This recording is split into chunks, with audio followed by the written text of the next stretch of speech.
Hey there, Silver Tongue Devil here, and today we're going to be carrying on the third part of my Purist run. Let's go! I may sound enthusiastic about it. I've been playing a lot of Fletcher recently, if anybody's been watching the leaderboards. Must remember, don't have slow time. Must remember, already lost 4 life. And begin.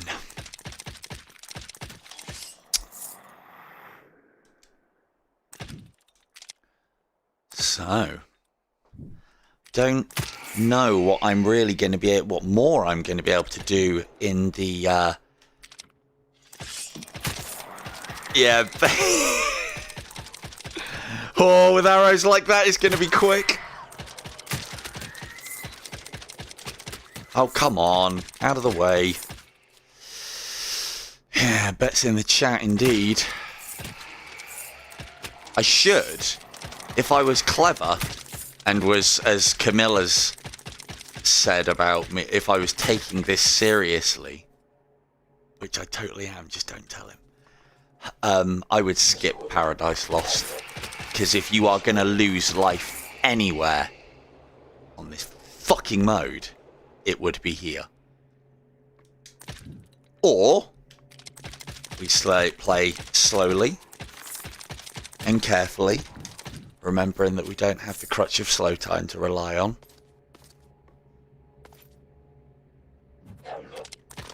Don't, Joe, just I love your enthusiasm, but no, sir.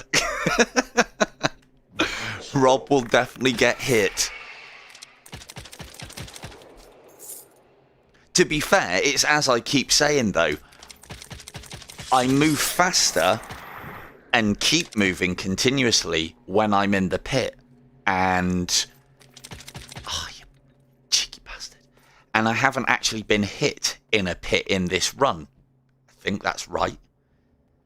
Oh, God. Faster, faster, faster. That's not shard. Hello, Keith. But yeah, there's definitely something to be said about Purist, and me trying to play carefully usually ends in tears. I am really good at it. Honest. Yeah, you're probably not wrong. You're probably not wrong. I tell you what, that knight upstairs is really getting me. He's become a bit of a jump scare now. Keeps on running around up there. I need to get him. Where is he? Where are you? That was a bad move.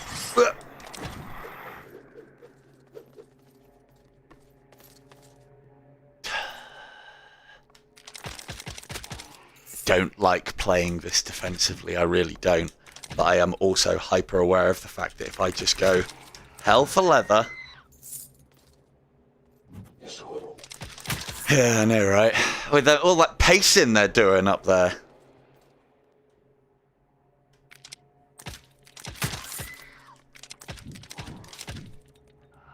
Definitely heard the creak of a bow then.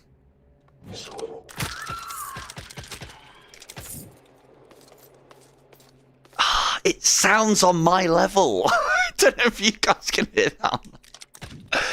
Oh, dear. Some of the best sound around. It's echoey. So, yeah. Points are a little bit out of the window at this stage as well. If I was playing the points game, I would be trying to construct as many long-range headshots as I can with the crossbow. Reason being is, as we've talked about in previous streams, this whole Nike tick thing of distance and damage against the actual health of an enemy With the crossbow, it is literally the further distance, the more you score. It's instead of a Nike tick, it is literally just a continual line, because up close they take huge damage. And low points. Yeah, I trick myself with my own bowstring all the bloody time. But then the thing is, if you don't react, it'll be the one time when you weren't tricking yourself. That's why you always react.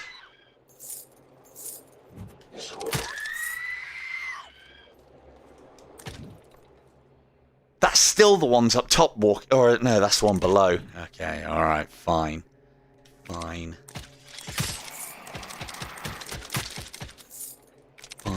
Fine. So also, as I've mentioned before, I don't think my accuracy is particularly... Well, I don't feel quite as precise with the crossbow, not for the way that I use it.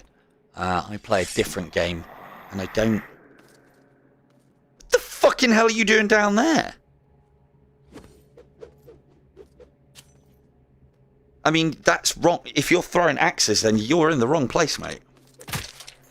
There you go. Sorted out your problem. Somebody mentioned that not so long ago, and I'm starting to see it now as well. I mean, he can't have fallen anywhere. He might come walking down the stairs and fallen off the edge, but I don't think he was a spawn. But I'm starting to see some strange things. I don't think he spawned there. He must have fallen down. But I've started seeing some strange things of some enemies. I think it was Sean who mentioned it, actually, not so long ago, when I did the 0% run, and he commented on things being in the wrong place, or different enemies being in the wrong place. And I said, nah, that's just because this is a 0% run. It's, you know, you won't be seeing anything new in your run. I don't know, man. I don't know now. Right, let's... We need to get in here. Rattle off them shots. Pray for no return fire. No Cupids teleporting in. Thank you very much. These are the sort of ranges that we want to be engaging at. And with a lot of the Cupid cover gone, the way that I'm doing things here,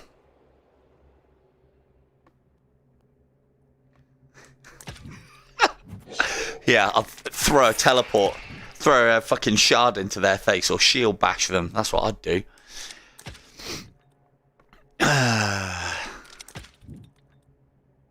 As jump scares go,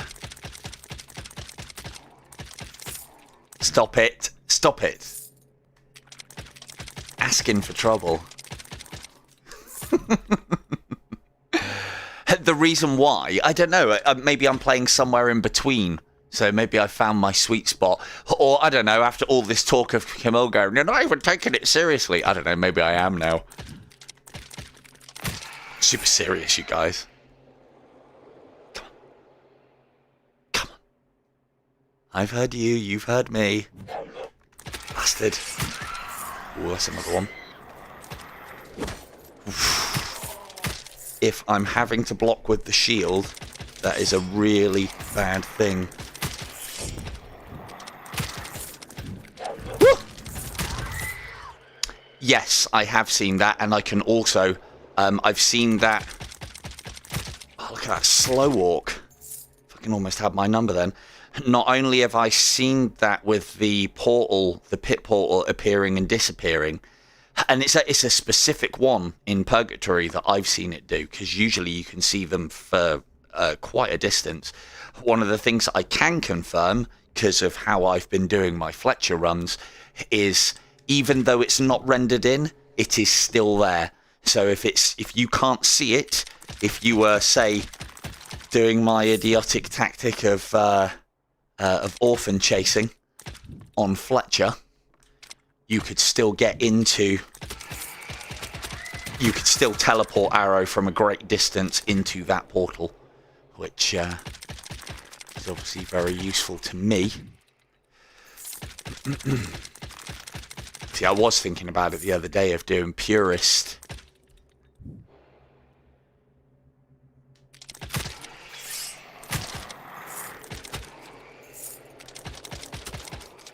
Oh, is it the one in that little crevice? He does appear from time to time, but I would agree. If it's the one as you're actually coming up to the fortress, up on the right, there's a little shelf there, and you can... Yeah, it's very occasional, though. It's rare enough for you to think, hang on a second, what the... You know, I've been through this level enough, and I've never seen that guy down there, which makes me think that he might have run down there or fallen off, possibly. Got alerted by me. And, oh yeah, you would be, wouldn't you? You fucking would be. Ready to see that life loss, ladies and gents? Now. How could we go about that?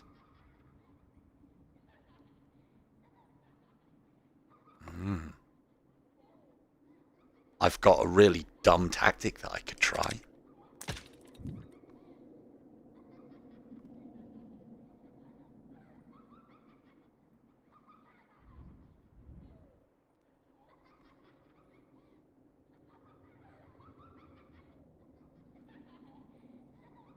Huh.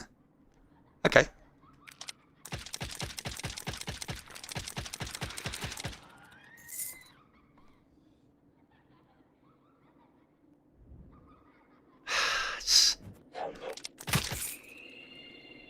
Not quick enough. Okay. Yeah, I know, right? Well, not dumb tactic. It's actually a really good tactic. It's a really good tactic. If I'd have tried it. Okay, so what I'm thinking here is, we know that if we rest in Sanctuary, the enemies respawn.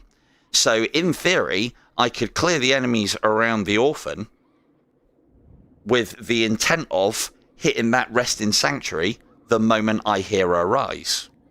Or the moment I hear her music kick in. Which should mean she won't have chance to despawn. It's very risky, though. I mean, these ones up here aren't going to be a problem. And these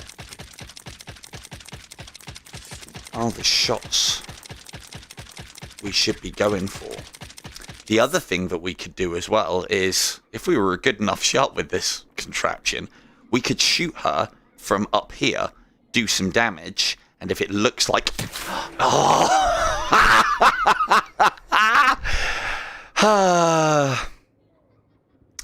The explaining of the dumb tactic is the part that got me shot.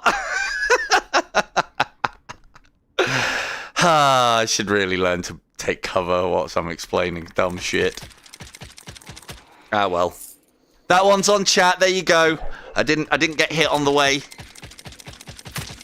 I didn't get hit on the way. Don't worry. No, it's fine. Yeah, it does. So, no. No, it's hilarious when that sort of shit happens. Don't worry. I can get back here, no problem. So,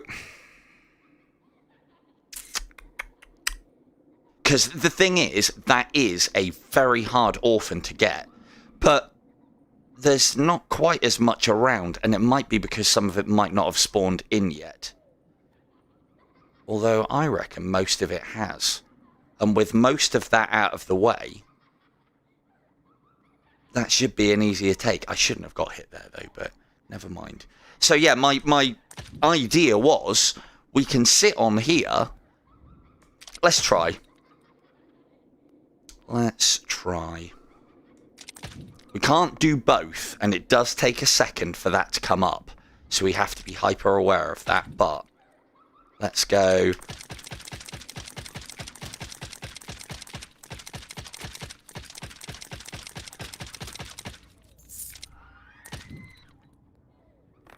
There she goes. Okay, she definitely... I don't know if you guys could hear that. It's obviously very faint. But I've taken that monk out. who wasn't too much of a threat.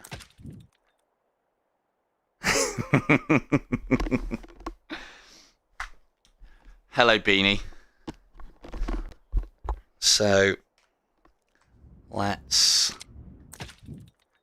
Because this is when you try these things. You try these things on the early cycles. You try these things on the early cycles to see if they work. Not cycle 3.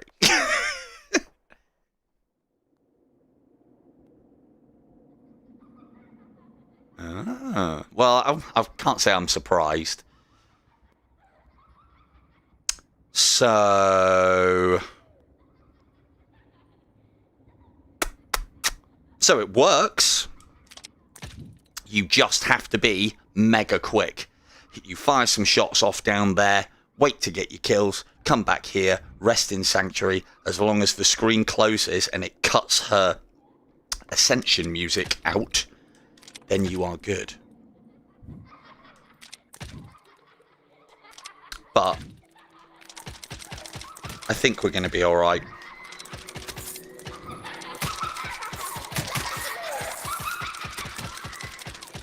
There you go. There's a nice bag of points. Lovely. Well, say nice bag of points, only 25k. What's that leave us with? 1, 2, 3, 4, 5, 6. It leaves us with 6. So we lost a life where we didn't need to, but we did figure something out that could be very useful at much higher cycles. You can probably do the same thing a lot easier. This is silly. You can probably do the same thing a lot easier in the normal mode, because in the normal mode you don't have to sit on the shop waiting for the save and exit or rest in Sanctuary thing to come up. In the normal mode you can just bounce straight into the shop, and that will cut her off because you will be thrown far enough back in the level to disrupt. No, I did not get hit. But thanks for checking up on me, Norb. It's most appreciated.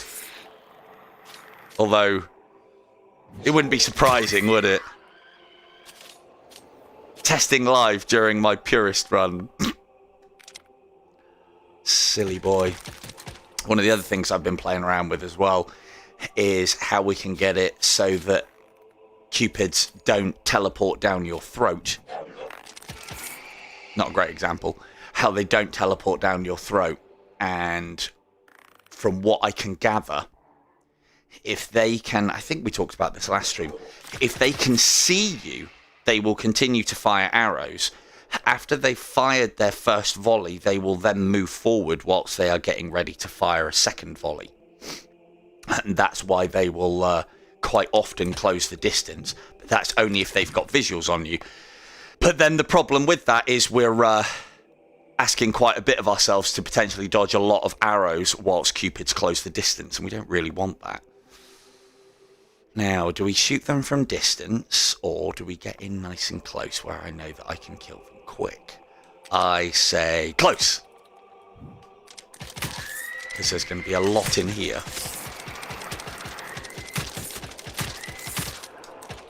Easy. Always be checking and double checking those skies. Hey, look, you keep your mouth shut all you like, mate. Oh no, we have a open mic policy. Oh God, we have an open mic policy here. You tell me how it is, and then I'll tell you how you're wrong, as normal. You know, like for instance, you can't shield bash ghosts. Anakin does not trigger his first wave on the first hit regardless of damage. Hello, Von. Say open mic. We have an open mouth. I was going to say open mouth policy, but I think open mic is probably better. Just silent tonight. Absolutely silent. Oh yeah, come one, come all. What's my volume at? Oh, it's down a little bit. Okay.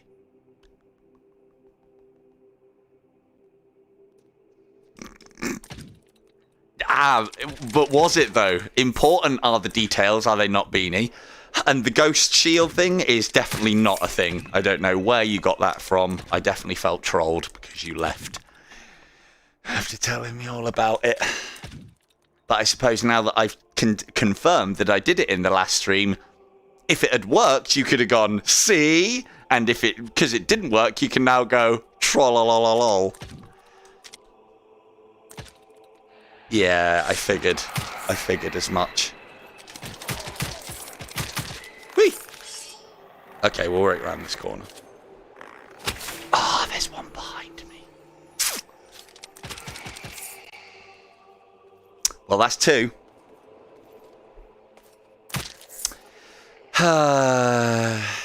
Should have heard him, really.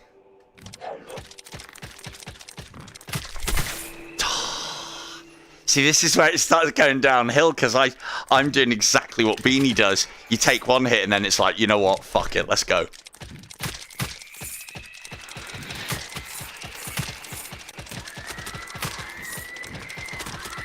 You guys all like Siege of Heaven, right? Siege of Heaven's a great mode.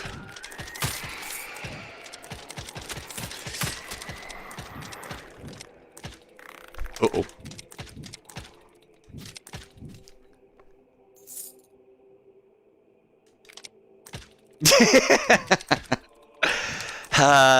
Purist isn't as bad as Fletcher. I must say that. Purist is for when it starts going. No, no. Your faith in me was obviously, you know. I was happy. I'm not going to question it. But to be fair, with how I've been playing recently,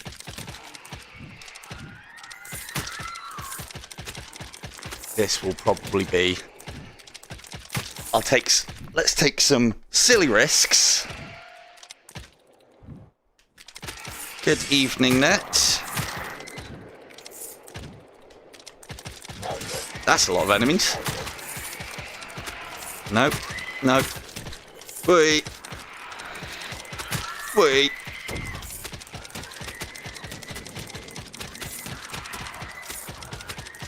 Power of locomotion. Can't be stopped. Except from Cupids behind you.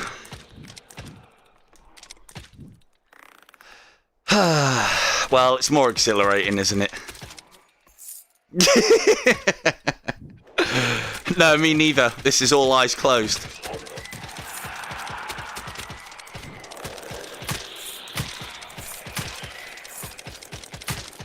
Well, thing is, I've got nothing to win and nothing to lose with the challenge that Camille put out for me.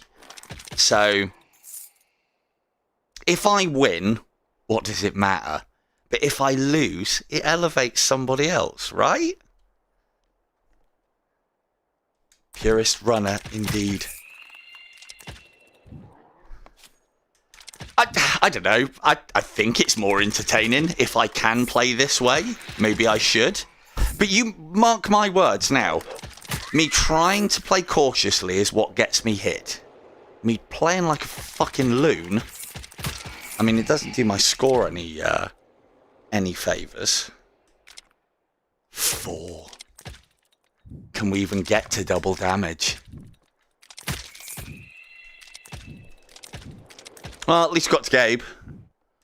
Wasn't expecting to get that far.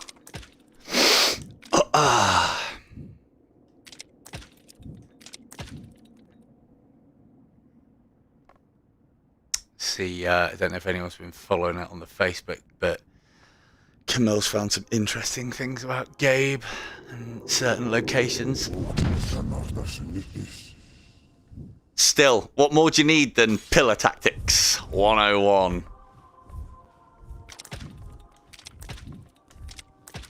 Found him doing that a lot recently as well. In the cut corners. I see you, Gabriel.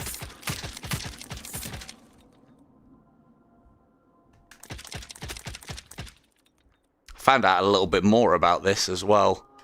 The less real estate you give him, the more he comes across. Or, yeah. So if you get to this side, and then slowly start inching back, but you've got to be careful because you can send him too far.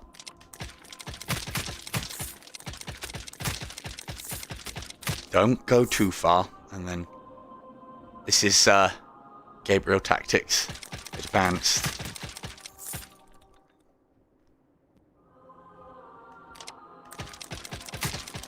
Tell you what, this definitely beats doing him the way that you have to do him on Fletcher. Much better.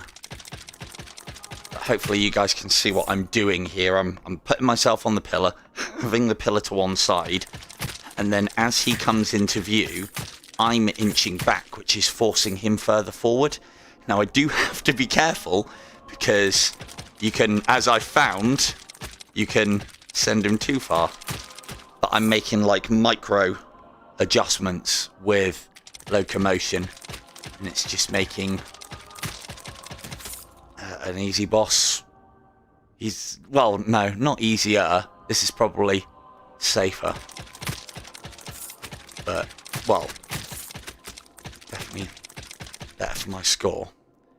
But every now and again he won't come round quite as quickly as I want him to, and I think he's maybe given me the slip. Not today. No, thank you. Again, Norb, that's very, very kind of you to, you know, put that out there for the group. But him going too far, I can tell you now, him going too far on, I would say, maybe even as early as cycle 6, he goes too far. The spawn that comes really late whilst you are trying to deal with him, and trying to manage him back into play is very difficult. In my Bo Fletcher run that I had recently, I actually had that problem. It was fucking horrible. No award today. Because basically when he does one sword plunge, he then is in position usually to do multiple. And guess what? When he can do them, he fucking doesn't bother doing anything else. Why would you? Free friends. All the way.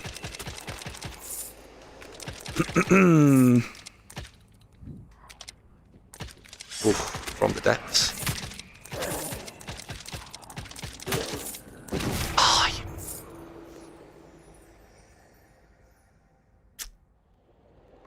Well, what can you say? I think, personally, I think that skull was far enough away that I shouldn't have taken a hit there. But these things happen. Hello, Travis. Hello, Sean.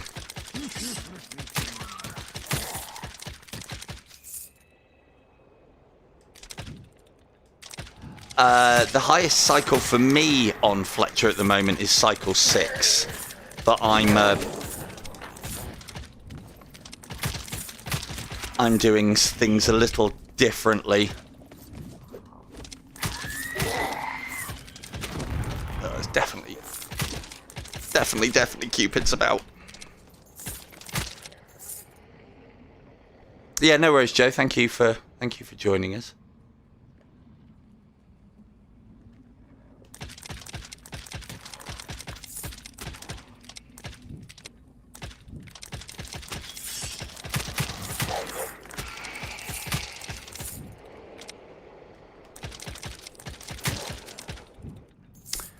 So yeah, cycle 6 on Fletcher, and I died at cycle 6 in the pit, thanks to one misfire and then a very, would you believe it? They always get me when I'm trying to talk. A very, very cheeky skeleton archer. Would you believe it? I have no idea how he managed to make the fucking angle on the shot he did, but I was actually at the entrance to Perdition was Pit Runner. Perdition. I have a little mantra that I go through when I'm trying to remember what fucking pit's named what. I was on Perdition and I was in the higher of the 2 entrances. And so I was clearing the landing, and I moved back into the, would have been this side, and skeleton archer came in, so I moved here, and skeleton warrior came in, and no joke, that fucking skeleton archer must have had less of a gap than what you can see between that front pillar and the back one. Fucking dinged me a good one as well. So I missed it. I got hit by the skeleton archer. I was like, for fuck's sake, and shot my arrow up into the air. Killed myself. So at least the skeleton archer didn't take me. So, you know, I ended it on my own terms. But I'm quietly confident that with Fletcher, I need to put a crossbow run in. I don't think I'm actually going to be as good, believe it or not, with the crossbow on Fletcher as I can be with the bow. But having said that, the tactic that I've adopted, you don't need to be good, because good in my book is consistency. And the way that I'm doing things with this Orph Annihilation, as I seem to have dubbed it, is the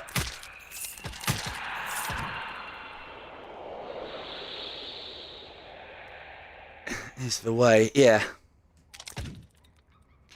The best ones are definitely those the looping shots.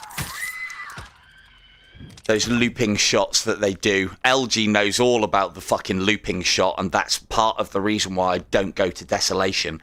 They don't seem to do it in any other level, but I've seen archers that, if you imagine that battlement there is just that, and that there is nothing behind it but courtyard, they'll fire a fucking arrow that goes through that gap, and it does this...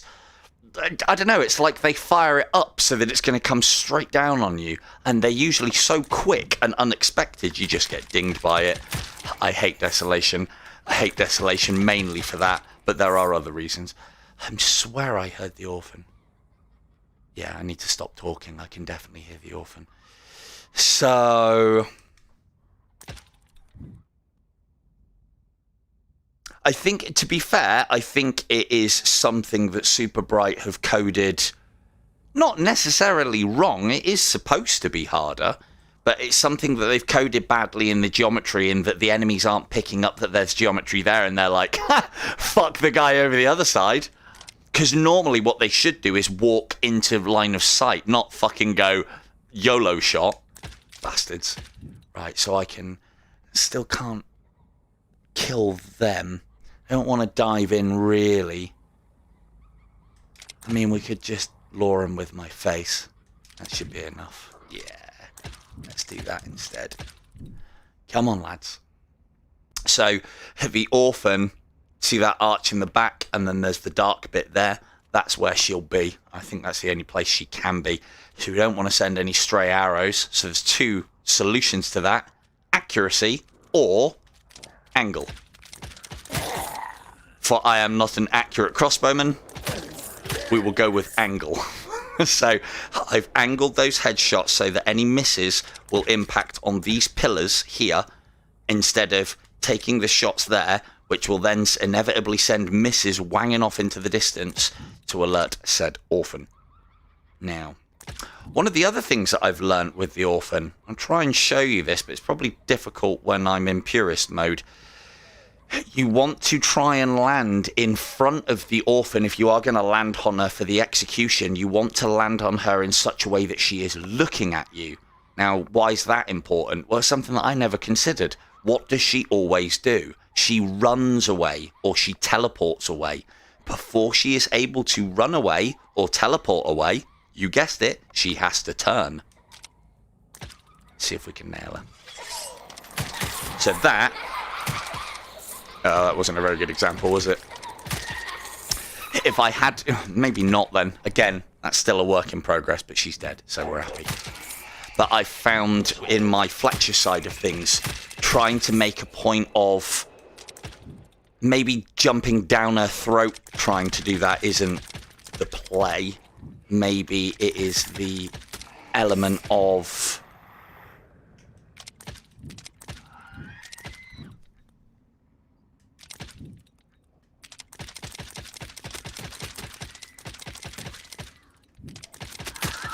Hello, Wi-Fi. And yeah, it's good.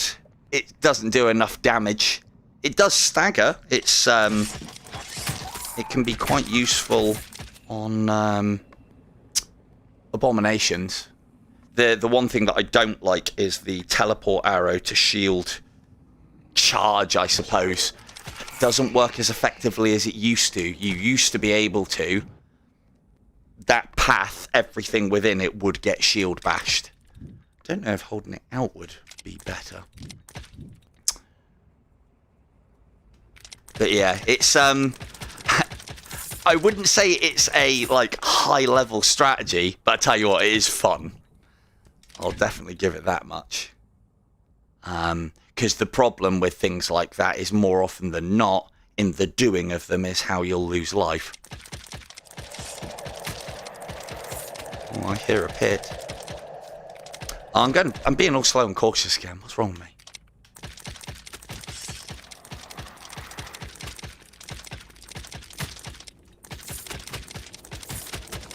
I'll be with you in a minute, Black Knight. Just hold fire.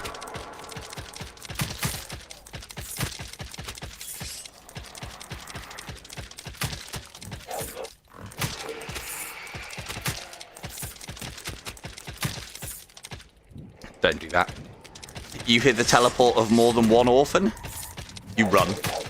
You do what sensible people do, and you run. Especially on Paradise Lost.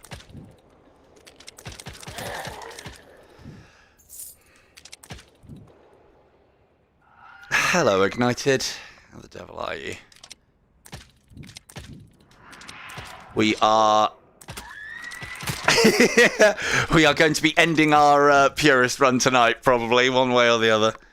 Either by me being a dickhead or by me being a dickhead. One of the two. Take your pick. It's, yeah, hats off to LG, but this is just his game.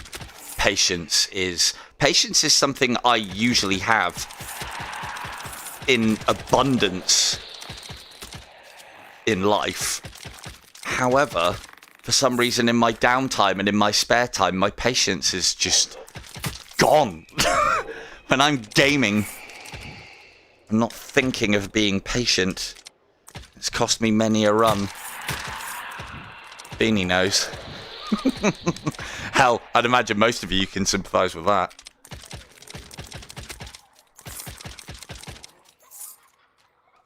But yeah, so on my mutterings with the orphan,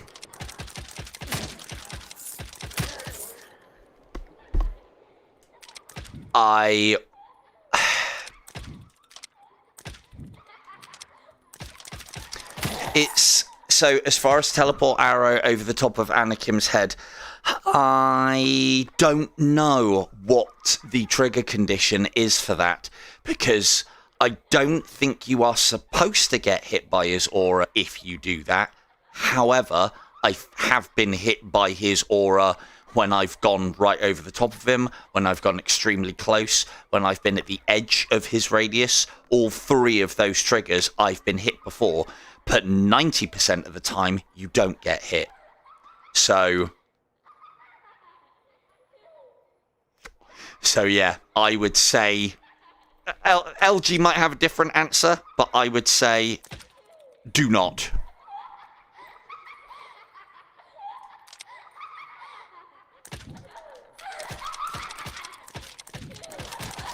Hold still. Hold still, please.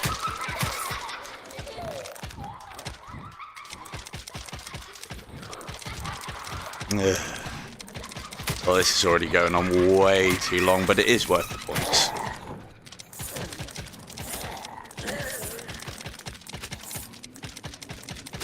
Oh!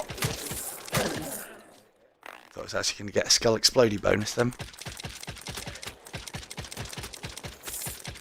Yeah, as I said, I don't think you are supposed to. I remember a time when you definitely didn't get hit by Anakin's aura.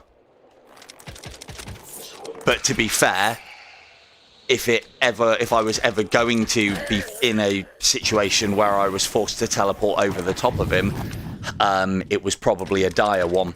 So, and because that doesn't often happen on Anakin, and then in higher level Anakins, you just don't even fucking chance it.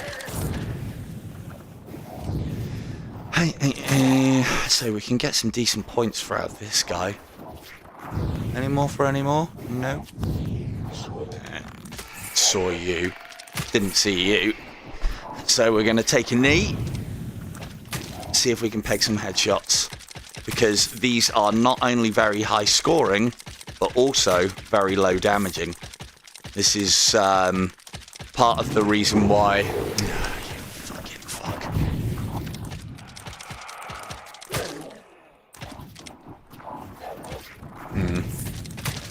See if we can lure him. It's worth our time luring him back out to somewhere where we can score decent out of him. All those extra hot shots.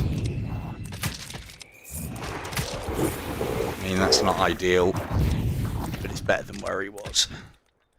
And now we can save our knees. Turn to face. It's one of the things to remember with enemies in this as well is it's a bit dangerous at the higher cycles when things get faster. Incubi's not so much. If you allow them to turn to face you, or rather, they will always stagger.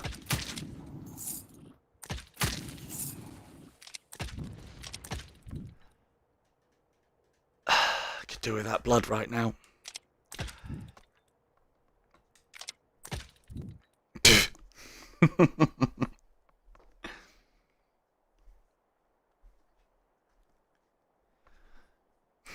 Yeah, it's one of those where it's risky. I don't think it's supposed to be. I think you're supposed to be invincible when you teleport. I can tell you that I have never been hit by anything else whilst teleporting, except summoner auras. But even then, that's intermittent. So yeah, the strobing side of things is probably the best theory that I've heard. So yeah, what I was saying with the incubi, they will always stagger. Everything that can take a headshot and have a stagger animation, or even a body shot, will always stagger in the opposite way that they are facing. Oh, that was a lot of points. Oh, wasted. They will always stagger in the opposite direction they're facing, which is why in a lot of circumstances it can be kind of better for an enemy to turn and face you before you start opening fire. Let's say, for instance, there was an archer in that doorway and he was patrolling across. If I shoot arrows at him here, he would then stagger back into cover. Yeah, we'll have you for points as well. He would then stagger back into cover. And yeah, that's not ideal. Because then once he's staggered back into cover, he can then get into his drawing mode, which then means that when he teleports, depending on cycle, there's even lesser delay, the higher cycle anyway, there's even lesser delay for when he can attack. And they're already, most things, once they've got their arrow out, are already pretty fast.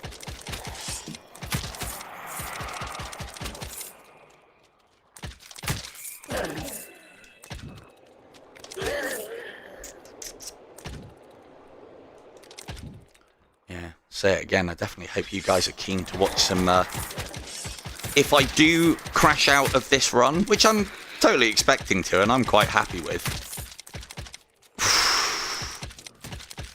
Well, not happy, but, you know. Doesn't take me... it's kind of like the Fletcher side of things. It's one of the things I do like about sigils is... Throwaway is the wrong term. The way that I'm doing sigils is... the way that I'm doing Fletcher is very throwaway. In that, you know, I can put a couple of hours into it, and if I die, it's like, I'll go again. It's quite an exhilarating way to play. Purist doing the slowly catchy monkey approach. I mean, not so much.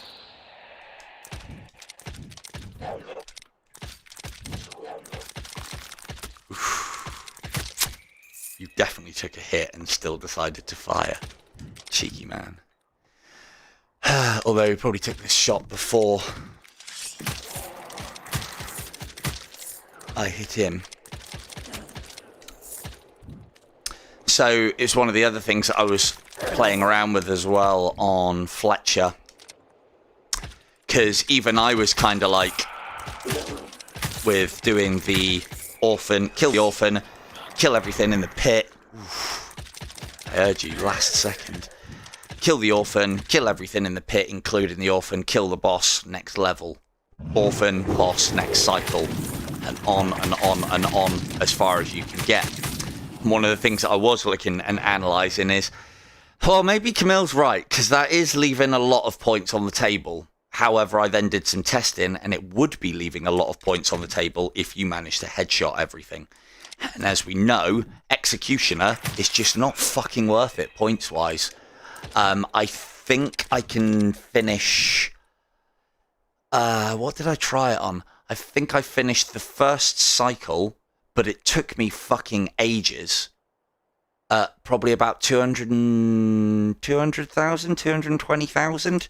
So it was only an extra 100,000 more than what I would finish the level at by doing the pit, killing the orphan, killing the boss and cracking on. So it then became a time thing for me. And, yeah. I don't know. When you're spending 2 or 3 hours on a run and then you're done, it's very easy to just pick it up again and start again. Which, well, I wish that skeleton didn't get me in the pit on my Fletcher run, because I'd imagine Mr. Dillinger's run is still going if he's just put some points back on top of his run. So we shall see. I was kind of hoping to be the first person to 2 million on the old Fletcher sigil, but I am interested to see. I mean, I know I can make, shouldn't have a problem getting cycle 4 done. Okay, is that KT? Is that you, Carl? I can't remember. So many names and so many YouTubes. And so many faces. Yeah, KT, is that you, Kyle? I can't remember. Secret identity exposed. Must be if he's saying that's correct.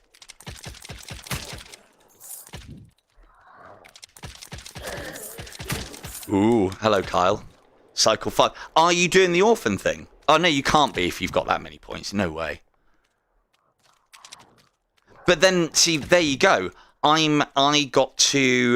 just got into the pit and did not kill the orphan at cycle 6. And then you look at the difference between our points for you just getting into cycle 5. So, how's your health? How's it looking? Am I going to have to start my fucking bow run again? I bet I am. I can tell you now, I'm definitely dead in mine. Long dead.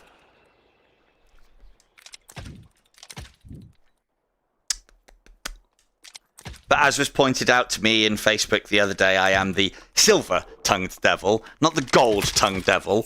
So, second for me, I guess.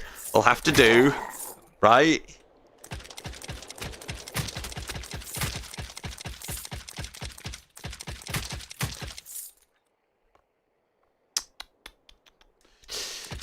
You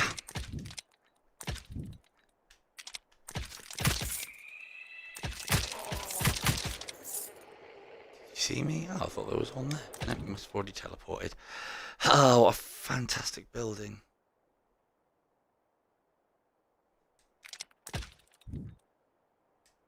Yeah, I can sympathise there. Massively sympathise with that. I hate abominations. They're probably where... Them and orphans are probably where I lose all my life. And orphans are usually... It's when they become... For me, it's with orphans, it's when they become a two-shot with the bow. You fire that first shot and it nails them. And normally, because I'm jumping in to kill the orphan and get the fuck out... I want to kill that orphan very quickly.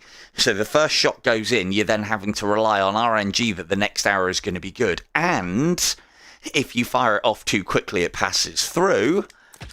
My best one's a volley 5, followed up swiftly with probably like Cupid's times 3. Or, well, yeah, Cupid times 3. Just because I can just explode that into the ground and fucking run. Although... Oh, I'll say in a minute. I do know... I have got another tactic with Fletcher that I've been... again, this... I like to think of myself as somebody when I come up against something that I think could be a problem for not just me, but others, I'll try and find a way to not make it a problem or lessen the problem. And orphans, from about cycle 5 and onwards, even with your most powerful arrow, which would be a volley 5, after dipping your toe in lava, yes, I do that in this level, providing there's enough life on the board.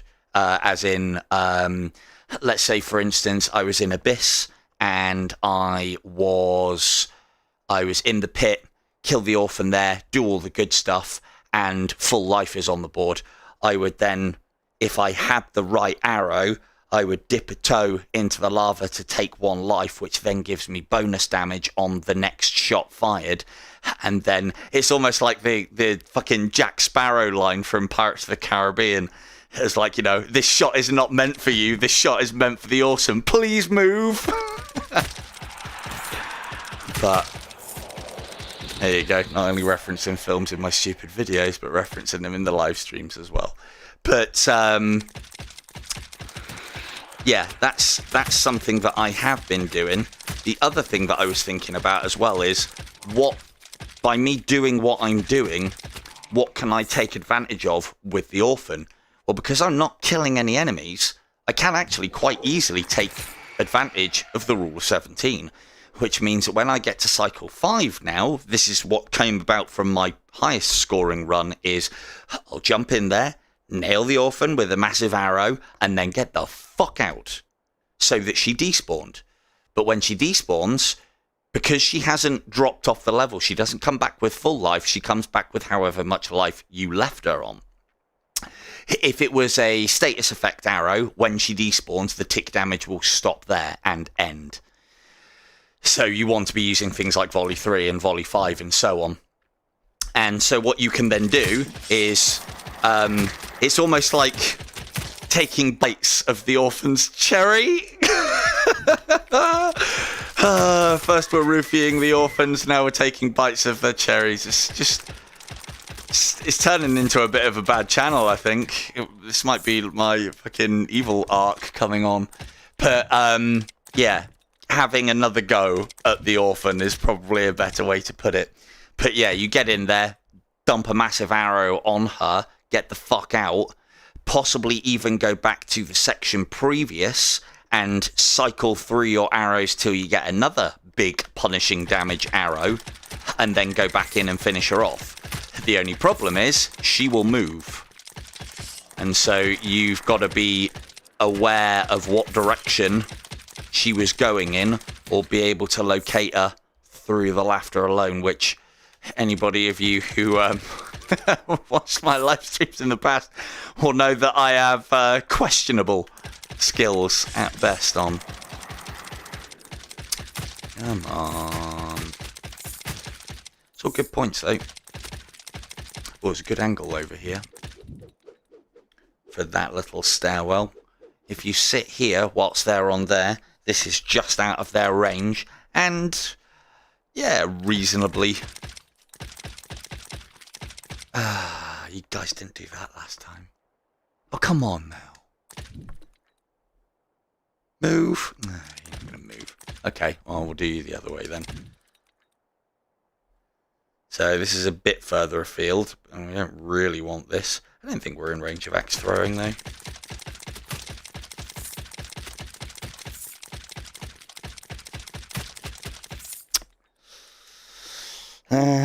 Not so good. What is the score like? I can see myself doing a Purist run on the crossbow again.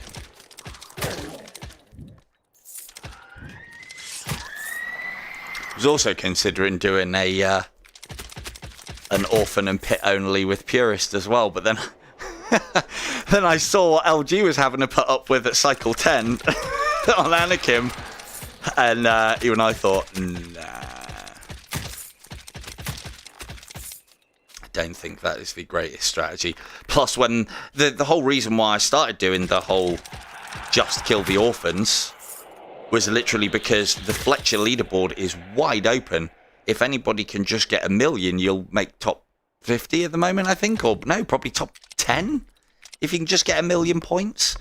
And that's, I don't know, for some it might be a bit of an ask, but if you know your orphan locations and you take single shots and you can manage your pit well enough and do all right in the life, I wouldn't have thought it's beyond any of you not to get, I don't know, Cycle 2 finished. That's 600,000 points. That'll get you probably a top 10 score right now. So, how are we all doing on legend points? Does everybody know what they're doing as far as legend points? Because I am tempted to put another video out soon, because it's got to be coming. It's got to be coming soon, the end of season. I think I've whittled on enough about the things that you need to do to get more legend points. I think I might be one of the few that will have some, because I'm quite happy for the season 2 end, because I'm at level 9 going up to level 10. There are 3 Nishard colours. Brilliant. Do love me skins.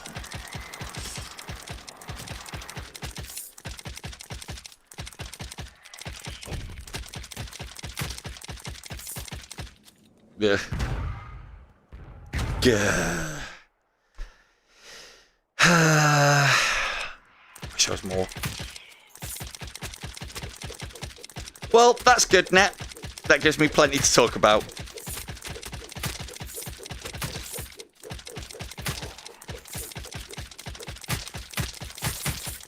So, I can tell you that the amount of legend points that you need between levels does increase as you go up.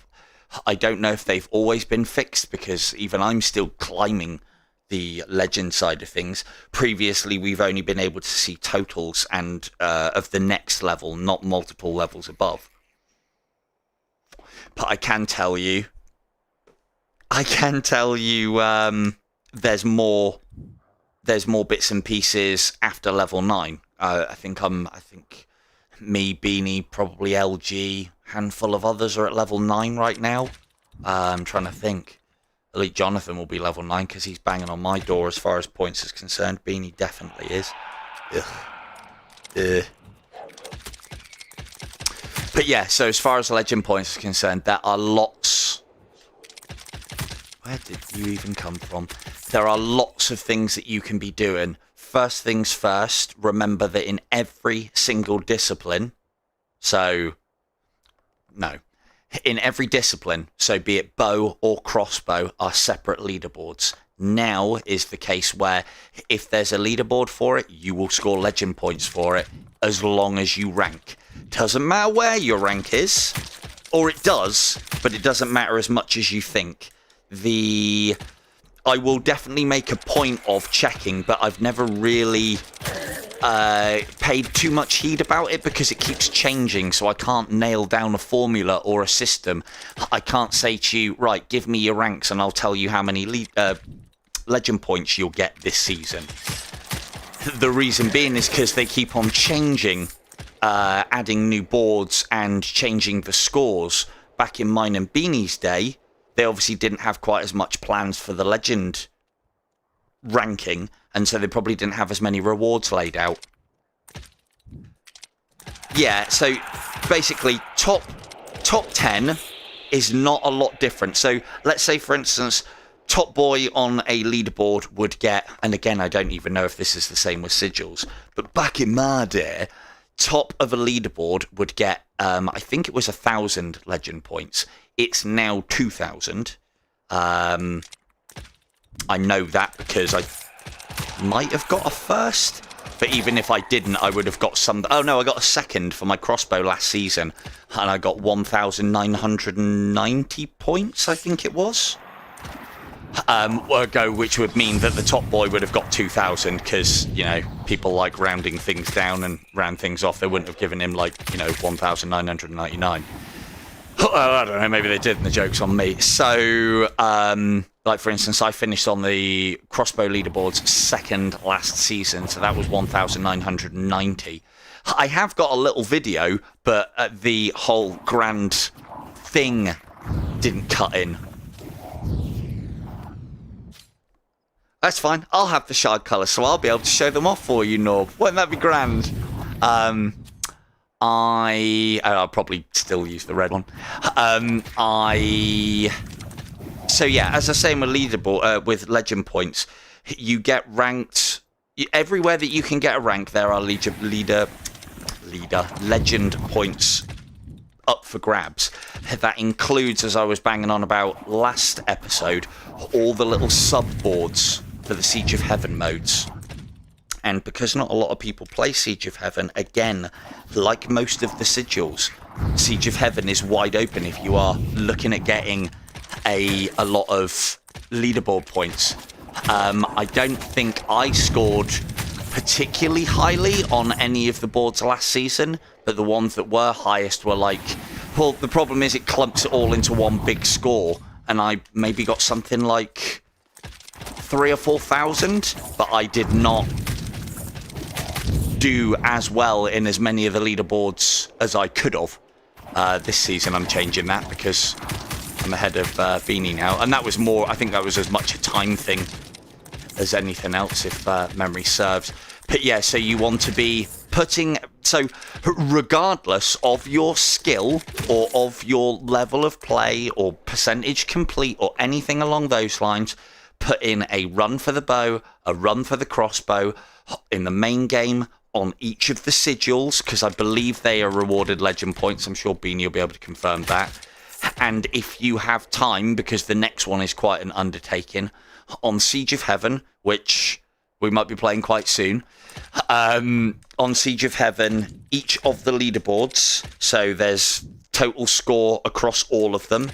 There is total score for each of the maps, and then within each map there are subdivided categories for things like how quickly you can complete the entire thing, how many headshots you got, how many cupids you killed, your distance, and I think that's in scoring distance. And there's lots of like micro leaderboards, but one thing that I can tell you is, God, are we at asthma already?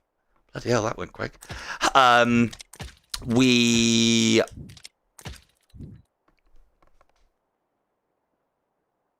Did I do the pit? Yeah, it was despair, wasn't it? Yeah. I think so. Probably. That's a bad score. Not that score. But yeah, regardless of your ability, there's lots of things that you can be doing. I will make a point of doing a video repeating all of this information and adding anything on that I miss, which is part of the reason why I fucking drone on about it in the live streams, because as you can probably tell, I like the sound of my own voice, and I do actually listen back to my live streams, but not so much because of the sound of my own voice, but because I like to remember what I've actually spoke about, so I don't go over things too many times. But it'll also remind me what I haven't spoke about. Now, no slow time for us here, which means rapid fire, but I still try and be a little careful. Ugh. He says, still try and be a little careful on the actual skulls when they go lower when they're at their worst. 1, 2, 3.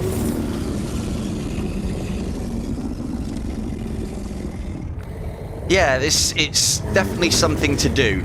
But because the information was not about when I first started. Nobody told me what to do. And to be fair, I didn't ask. And I probably would have been told what to do if I had asked. But, you know, and there's me saying about don't ask, don't get. A philosophy I run and live my life by. But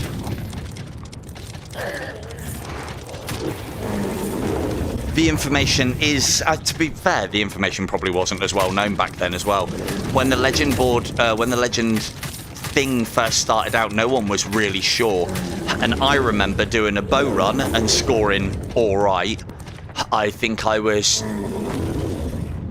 might have even been like second behind Beanie on Siege of Heaven total, possibly. Or I think I was reasonably high up. So I was expecting a lot of points. And then everybody absolutely catapulted ahead of me in points. And the reason being is because I hadn't picked up the crossbow at this point. And so do you know what I did on Season 3? Or was it 2? Might have been Season 2. Can't remember. But whatever season it was after that, I was like, for fuck's sake, what? So everyone gets loads of points and I don't because I don't play the crossbow? That's bollocks. I'm going to go and learn how to play the crossbow. And it turns out crossbow's really good. Because not like me to agree with something without testing. And that's probably one of the things that I've definitely developed as a person through playing this game is test things out for yourself. Sometimes people are wrong. Sometimes they don't get it right. Except me. Obviously, I get it all right. But again, the reason why I say always test these things and always check these things out for yourself is making your own mistakes is part of the learning process. And you might pick it up faster, better, easier by experimenting yourself. And most importantly, as I have on many occasions, you might just find something out that somebody else fucking missed. Camille's finding loads. Camille's finding loads of things out about the game that I didn't fucking know about. And then, because he's finding bits and pieces out, it's got me back in the, not mood, but it's got me back in the whole, I suppose it's more to do with the fact that because I'm live streaming now, I've got more time to play the game, believe it or not, because this is actually playing the game and I can play it in my free time instead of editing videos all the time. Not a rant, it's a life I chose. I do enjoy editing videos, but it takes up a lot of time. Camille is amazing. But is he going to be amazing enough to catch this, huh?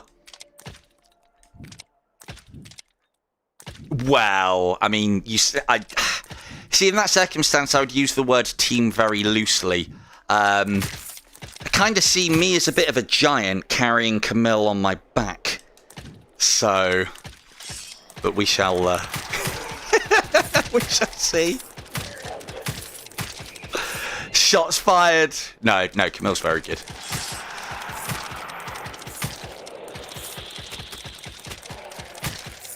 The only thing that I would like to see him do next is pick up his speed. He was pick up his speed game. Oh, cheeky boy. See the level of panic going on there as well. I managed to throw out my shield and my shard. Ah! So this is something that I've actually started developing as well. Is because I seem to be on my live streams making myself a lot of hard work by constantly switching between the bow and the crossbow. On the crossbow, I always get confused as to which button does which. It's part of the problem of switching hands, I guess. So I now just press both and hope for the best and go, ah! Or, because you can still shard, it basically means that I'll always get the right one. With hilarious results until I get used to it. But I need to be playing the crossbow for a good old time before that is cemented again in my head. That's the worst part about it. There was a time, Sean is very much in this time at the moment, where going from the bow to the crossbow, you lose all of your bow aim skills, reasoning, long shotting ability. It just all use of special arrows, teleporting, just all goes because you get absorbed on the crossbow and its method of play. Now, I've got to the point where I've switched around enough that I can pretty much move from one to the other, no problem, but I still, my lizard brain, as one of the guys that I watch, Ghost Force Gaming, says, my lizard brain still fucking, still happens to me. But again, less and less. The more I play, the more I get. But if I'm honest, part of the way that I've countered it is, not countered it, if you guys watch a lot of what I do, there's a lot of times where I probably should throw the shield up or should shard, and I just find both mediums too inconsistent. Now, that's not saying that they are... What's the word I'm looking at here? They can be reliable if employed correctly, both the shield and the shard. But the one time that they're not...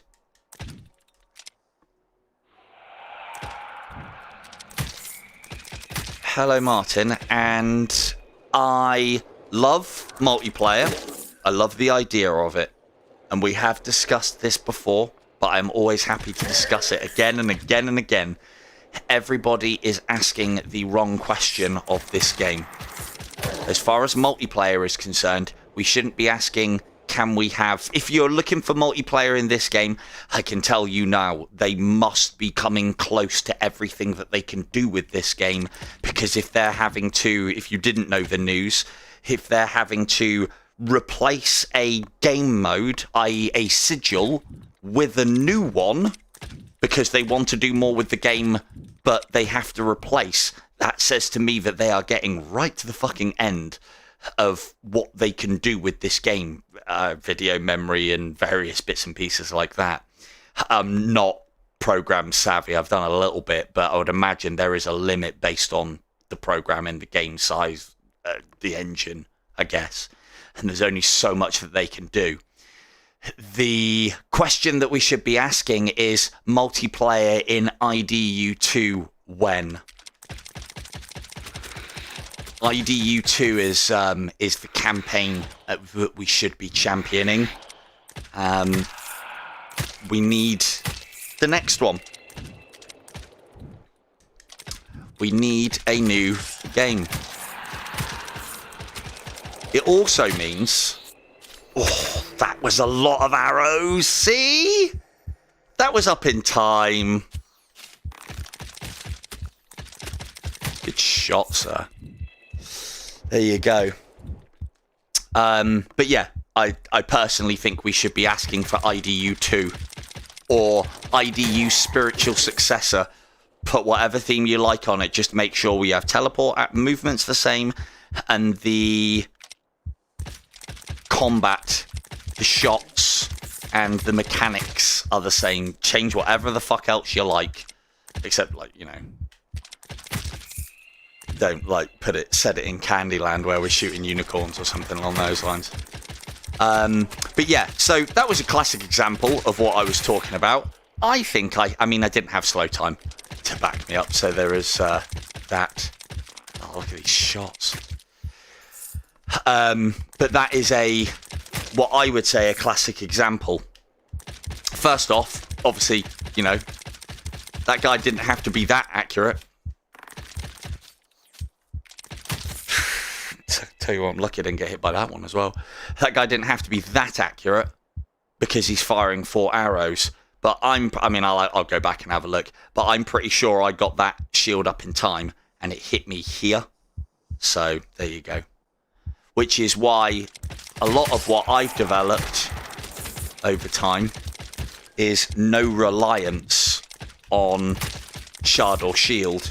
You don't need to shield if you are not in the way of the thing coming at you. You don't need to shard because the teleport arrow, if you are fast, does as good a job. Plus dodging works. Kinda. And least we forget, locomotion. Locomotion you can rely on. If you know how the enemies work, locomotion can save you bacon. If you're getting to the point where you can't move out of out of the way of arrows fast enough with locomotion because they've already fired, then you're probably playing that level wrong, in that you shouldn't be putting yourself into a position where you're going to get shot at. Let's clear this up and get rid of that damn heartbeat. Because I'm sure it sounds very appealing to everybody watching. But, plus, if anybody hasn't watched my video on how to get rid of the heartbeat, all coming up in this exciting episode of IDU. Teleport arrows. Fired. Oh look, he's sped up again. It's only because I got something to do.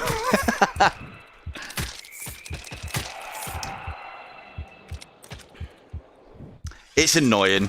It really is to me. As somebody who can do the executioner thing... I'm not annoying, it concerns me. As somebody who can do the executioner side of things, but it's not rewarded or catered for. It's like, why even put it in the game, you know? To give anybody idea of what I'm talking about, executioner is literally the 10-second timer between enemy kills, and I think the amount of extra points that you can get regardless of the type of kill. So it can be scored in addition to the marksman bonus.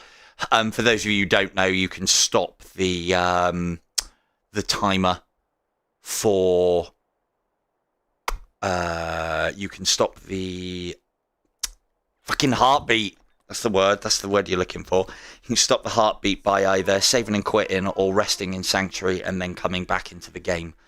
I think the reason why it works is because, and I think this is either a happy accident, is you can see those orange, dark orange segments.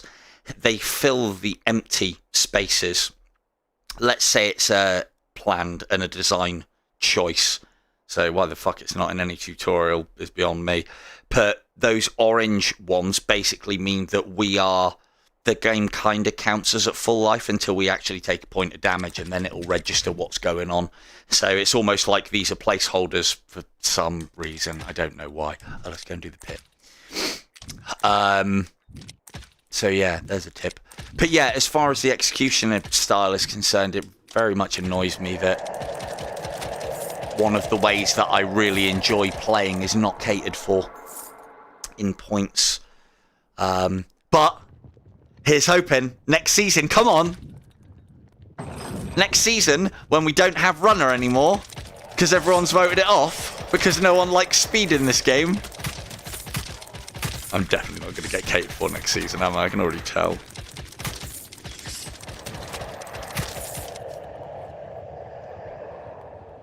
Oh, where's that ghost coming from? Right down my fucking neck if I'm not lucky. Hello. Right. Where's she? Now, my echolocation isn't particularly good, or hasn't been the last few outings, but that one I think is on the rails below.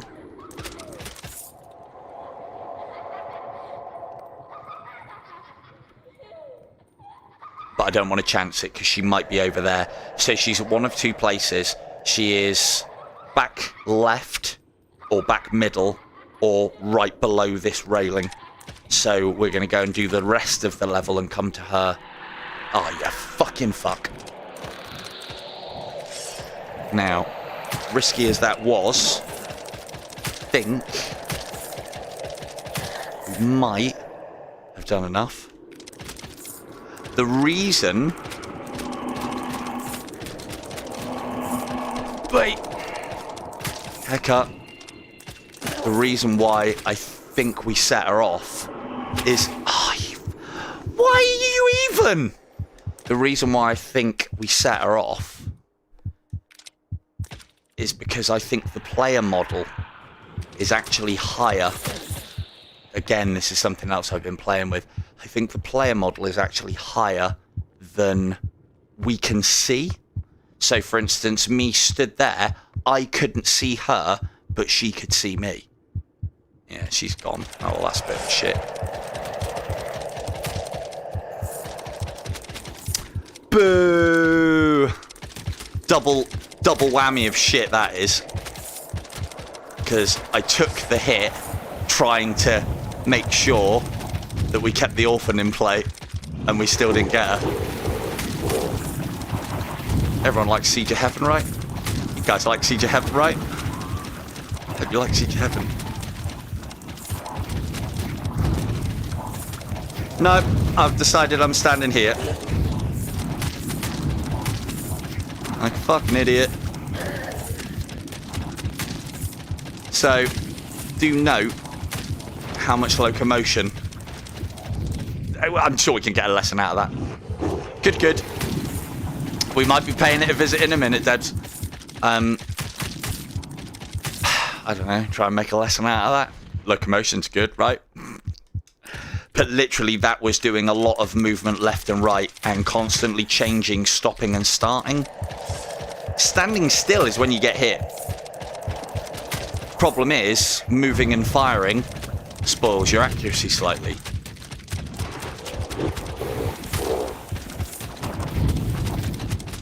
Get back.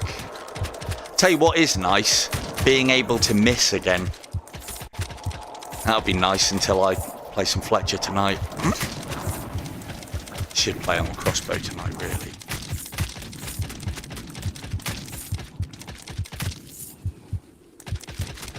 What are we on?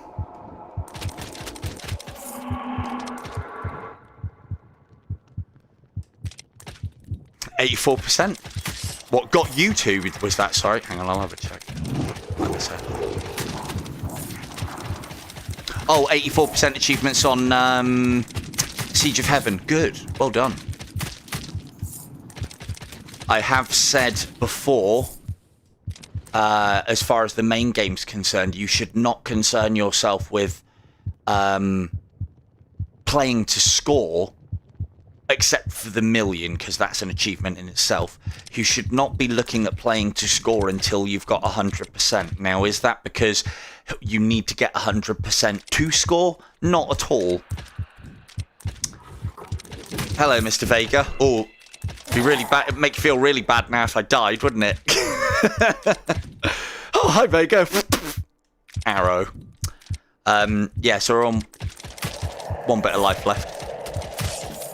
But yeah, on the main game side of things... Oh, I'm just going to end you. Is there any more? Yeah, there is. On the main game side of things, I have been quoted in the past of saying that you should, you know, the main... more ghosts. The main game does... I don't know why I'm running. I shouldn't be afraid. No, it's not at all. Not at all. You're all culpable. If I cared, I wouldn't stream. Or if I cared about this style of run, I wouldn't stream. This is, as I've probably said previously, this is me getting, you know that bit that I said about earlier? Getting scores on boards, whether you're good or not, or whether you've got time, is the one for me. Well, this is, thanks to you guys, this is one of the things that I can actually make time for. If I stream, I don't need to put a video out. Because it is a video. Which then means I don't have to spend 20, 30 hours editing something. Because I've done a few. So, it all helps. What were we saying on C? So the main game, at 100%, that's when you should be looking at scoring. Is that because you need every single one of those 100% achievements? No. Is it because that getting to 100% you learn a lot about the game and its mechanics, how to manipulate them, and various bits and pieces. Because let's face it, we don't need... When's the last time you fired an ice arrow into something and then finished it off with a fire arrow? Fucking never, except maybe Fletcher, and which you can actually get achievements in. So the way you would get awarded Pestilence should really never happen. And when you actually have Pestilence, who the fuck uses that arrow? I mean, it's alright at the beginning. It's cool and all. But it's shit. Damage output-wise, it's absolutely atrocious. The only thing that it's got going for it is area of effect.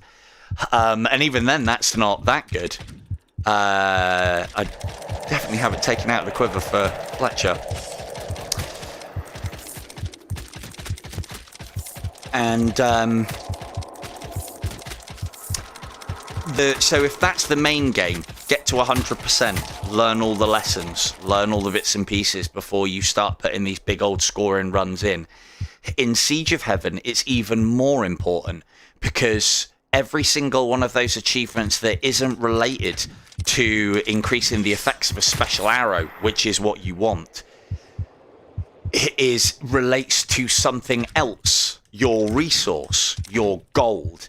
I can tell you now that unless you have full points, full completion on that and all the starting gold, you are doing yourself a disservice by trying to score well in Siege of Heaven. Because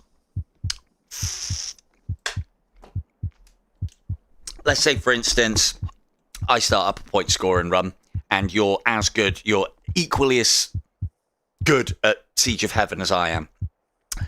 I have 100% completion. You've got all the arrows done, but you haven't got all the gold. We both have an amazing first wave. We both buy the 3 times arrows, as in the last one I instructed people to try and do. Try and always go for the 3s if they're useful to you. Avoid the 2s. And avoid the 1s at all costs, the 1 times arrows. And then if we had an equally good run, by wave 2... I would possibly have the money to afford a second 3 times arrow and probably a 2 times arrow, whereas you wouldn't because you didn't have as much starting gold as me. And then that, what's the word? That compounds over time in that the more arrows I'm able to buy, the more points in cash I can get and score, and then it then again compounds and means that I can score better and better and better, whereas you might then start getting left behind and not being able to buy such and such arrow or such and such packs of arrows, and then it slowly gets worse and worse and worse, where you find you haven't got the money to buy. Why did I hear hissing over there? You haven't got the money to buy, and then you haven't got the arrows to get more score, and then you get on a downward spiral from there. We all know, or we should be aware of, where the sort of bingo shots on the different maps are. But if you haven't got the arrows to play them, then it doesn't even matter if you fuck them up. You're not going to score out of them, and you're not going to get them. You do need to get that one. I'd like to get her before we die. How, that's something you guys, if anyone's still listening, if you can answer, how, off-putting is the heartbeat? I don't even really hear it anymore, if I'm honest. Not with Fletcher. But I don't know how oppressive it is. I'll get rid of it if it's well, I'll get rid of it anyway. In a moment. But yeah, I don't know how it comes across on stream. Oh, let's just fucking get rid of it now whilst we've got a minute.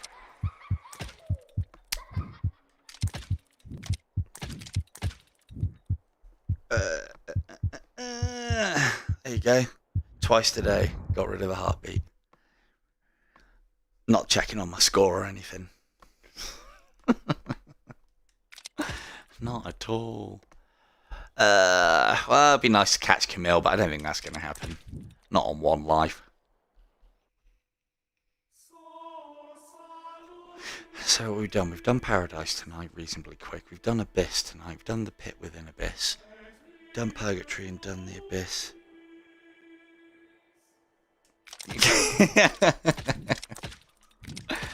Oh, Debs, I'm sure it's not. To be fair, though, it's become quite familiar to me with playing Fletcher and such. But hey, if you didn't know before, I've given you 2 examples of exactly how to turn it off if that's what you want to do. So, as far as this orphan's concerned, because this one can be a toughie, and without slow motion, it could be a real toughie, and I'd like to get her nailed, because then even if we die at Asmo, it doesn't matter too much. I'll have got alright points-ish. Up you come.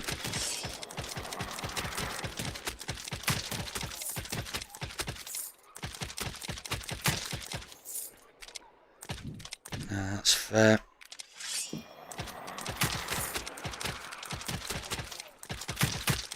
No, it was you.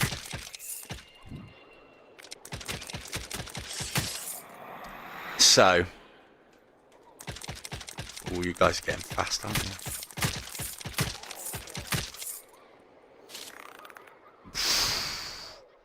After some of the shit that I've seen on IDU, I'm starting to trust walls less and less as well.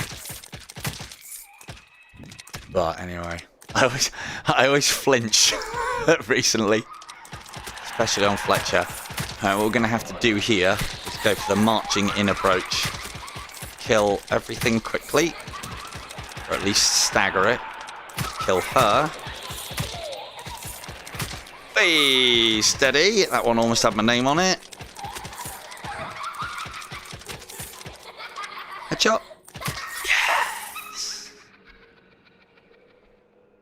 Lovely.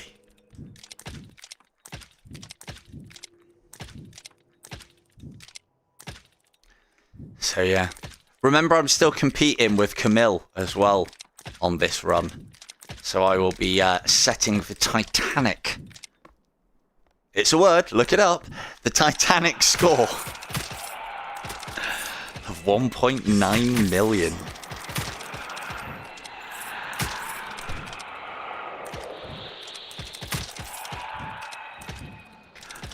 Yeah, there is that.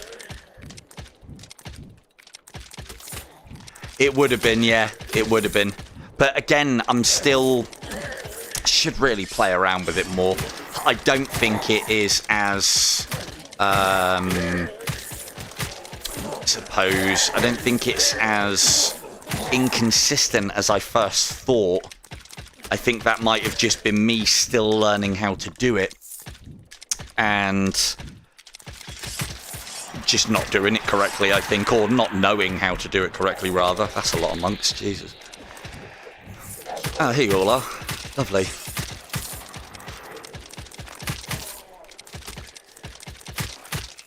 Wait!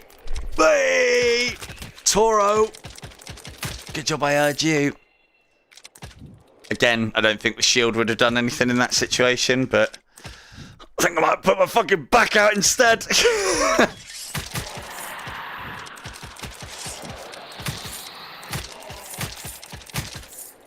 Remember, if you're having to move your body like that, you're doing it wrong.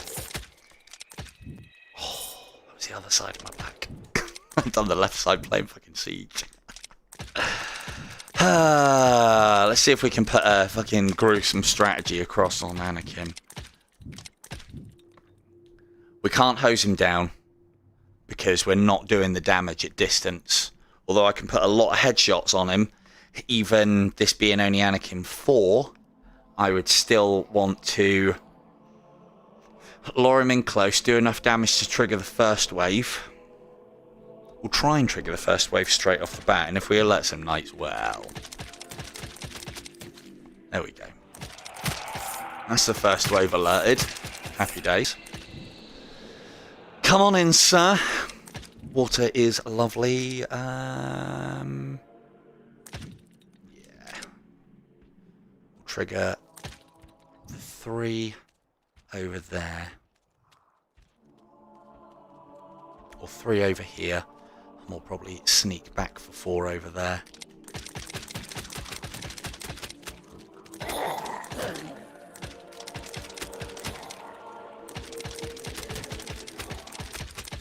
These headshots. So good. Is that not enough? Come on now. That is.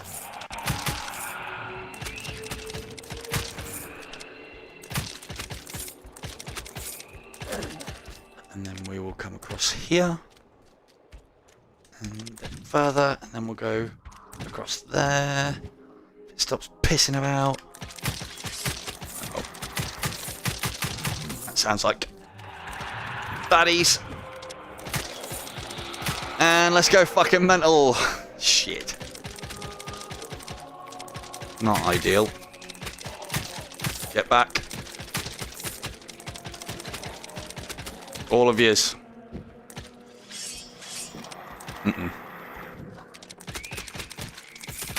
one of the things that is quite good about the crossbow is up close it does have a very fast time to kill, which is only going to help us out. Keep doing what we can here. I found in my Fletcher runs, this is actually a really good spot for Fletcher for putting your damage across and getting the big finish, because you can stack up a lot of effects here and then everything has to teleport into your vision. On Fletcher, I would usually try and use Silver Lining to get him into that corner, and then this is where I would make my stand after alerting 2, 3, and 4. And then standing here, all of the portals where the enemy will be able to see you have already been taken up. Any that then spawn will spawn off behind you to the left and in that alcove there. In that alcove there, more often than not, unless they're a white monk, they won't teleport into your vision. If they do teleport into your vision, you've usually filled this area with balls of lightning, pestilence, Azure's Furies going off, and lots of different effects. So you can usually, we're talking from like Anakin 3, definitely from 4. After about Anakin 2, it becomes quite dangerous. Well, not dangerous, but it can become a bit concerning to try and burn him down. Just by fucking wanging arrows and...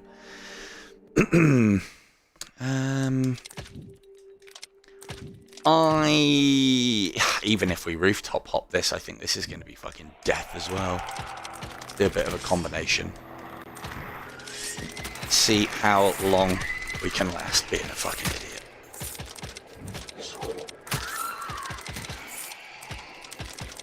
Boy. So that arrow was coming straight at me, yet... Oh, that one got me right in the side of the head. That arrow was coming straight at me, yet I teleported through it. So that's why I don't think the whole... I believe you have invulnerability frames when you teleport, because I've never been hit by an arrow whilst teleporting. I've always been hit before or after, but not in the middle, and I've definitely been hit, so to speak. There you go, Camille.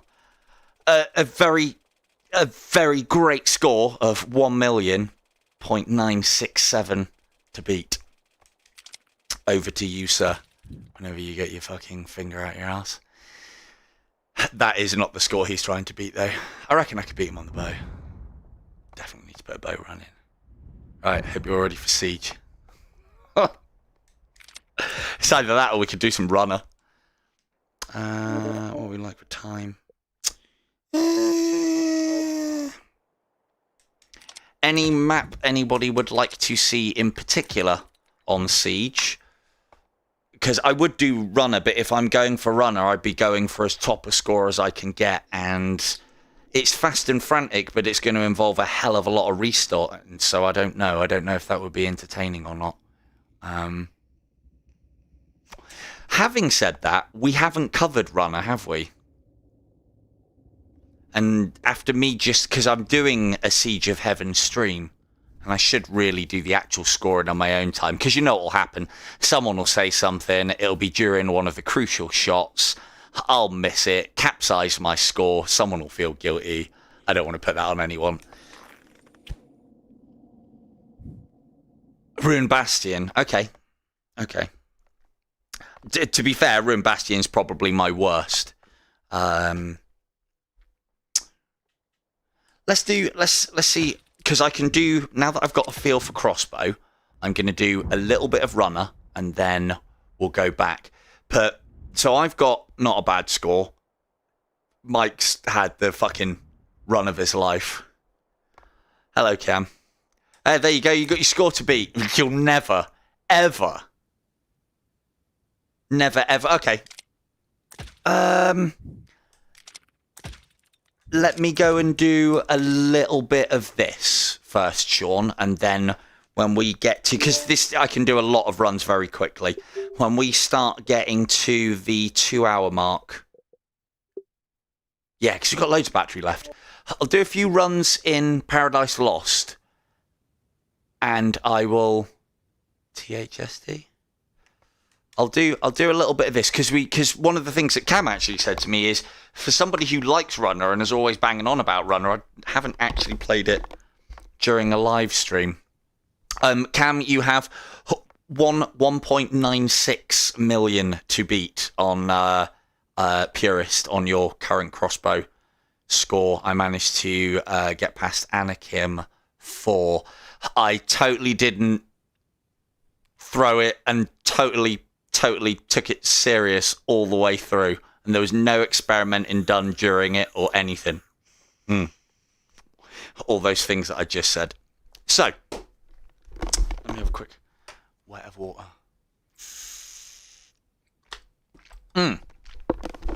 That is a very good point, Dave. What amulet should we take? And yeah, I do want to cover this because we haven't really done it. Thanks, Dave, because I probably would have gone into a run and gone, fuck! So, Blessed Quiver, I believe, is the amulet for this mode. Because, unfortunately, but it then opens it up to everybody. Unfortunately, this mode is RNG dependent.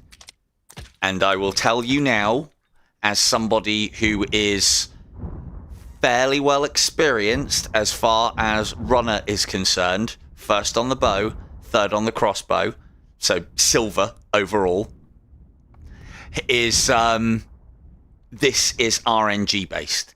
Now, there are ways that we can counter said RNG slightly. It's RNG based because this game is dependent on the level that you select, the layout that you get within each level, and probably as importantly, the special arrows that you imagine to get. So, let's eliminate them. Resistance privilege. Do we care about our health or our armor? Fucking no. Do we care about our health? Not at all. If you it's 2 cycles, even going hell for leather, as long as you are 100% completion, you can take 12 hits without either of those 2, so you shouldn't have to take either of those. If you are dying before you complete the run, slow down, or Runner is not for you, one of the 2. But again, still get one under your belt. Anakim's Floor, no point, because we don't even see Anakim, let alone any other bosses. It's not going to help us. Spiritual Assist, even if you are somebody that uses Spiritual Assist, you shouldn't need it for these modes. With the crossbow, definitely not. I hope I don't need to explain why. I should anyway. Increase bow pull strength when not fully pulled. So it doesn't say anything about the crossbow, and also you cannot half pull the crossbow, or you can, but it doesn't load. With the crossbow, all or nothing. Those are the only 2 firing modes it's got, or firing states, rather. Wealth privilege, if you are going into... Now, wealth privilege, there is an argument for. But we can cast it out because if you are having to go into the shop to get special arrows or even quivers or life or anything, those are precious seconds that you are wasting on time. Now, wealth privilege, if you weren't going for a top score, isn't a bad shout, because then you can kind of mitigate the RNG that the level throws at you by having the ability to go to the shop. One could, if was one so inclined, which I've done in tournaments before, use something like this. First of all, go straight to the shop, check what arrows are on offer, kill a few things on the way, pick up the good ones, go back, clear the previous level, and then go forward into the rest of the level and clear from there. But having to go back and forward on yourself is a waste of time. So wealth privilege, there is a bit of an argument, because you might just be able to afford a decent arrow for the first one. But as I said, that is rendered null and void by the fact that if you're having to go into the shop, you are wasting fucking time. That leaves us with just Blessed Quiver. Now, it's not a great one for this, because if your run is going well, you are getting the arrows that you need, and you are getting quivers, and you are getting all the ammunition and everything that you need to rattle it off. Blessed Quiver might give you those few extra arrows to get you to the next quiver. We shall see. Now, sorry, 2 seconds.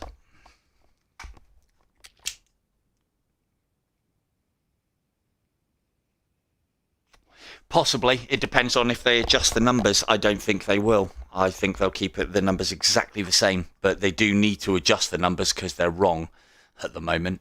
DS5 and DS3 should not be higher than DS1, not by a long fucking shot. Anyway, so what level do we go for? Where can we get the quickest time? Purgatory is quite good. The problem with Purgatory is you have the enemies spread out over 4 zones. Also, there are enemies that are capable of taking more than 1 hit. That's part of the reason, again, as well, with Spiritual Assist, why you don't need it with the bow. If you are fully drawing,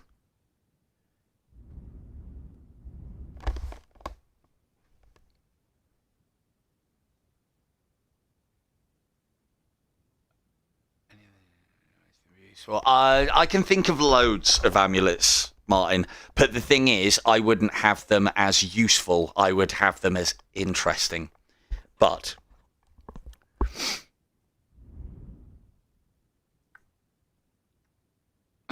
yeah, potentially. Again, though, I'm finding ways to get around the whole ammunition problem. So, quick note on Spiritual Assist. Even if you are a Spiritual Assist user on the bow, you should not need full damage from your bow shots on the enemies that we're going to be facing. Even a half draw will probably kill most of them if you manage to land the headshot. So Blessed Quiver is the one. As far as amulets are concerned, hell, I can think of loads. You could have one that allows Barrage of Needles to score at its full potential. It would be called the Devil's Advocate, because that's what I want. There are lots of things that you could do to mix the game up. You could have an amulet that makes it so... One of the ideas that I would have had, and I've put out there, is make it so that if your Executioner bonus is high with the Executioner's amulet, fancy name or what, whilst your Executioner's bonus is high, i.e. you are in the sort of like 10 plus enemies within the 10-second thing, you get an increased drop rate. Now, I know from what I've been told and what I keep seeing that I don't think that'll line up with how the game works, but something along those lines, something that maybe increases your drop rate or your drop chance, that would be something that's useful. I can tell you how to adjust all of these to make these useful. You could make that so that not only does it grant 1 additional health, but it allows you to go over the maximum and allows you to have 13 health. There will then be people that will take that, because they want to get further, and 13 health is better than 12.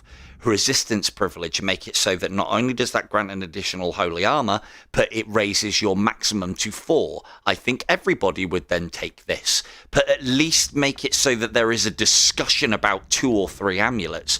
The one thing that we do have now, thanks to the sigils, is some of them are up for debate.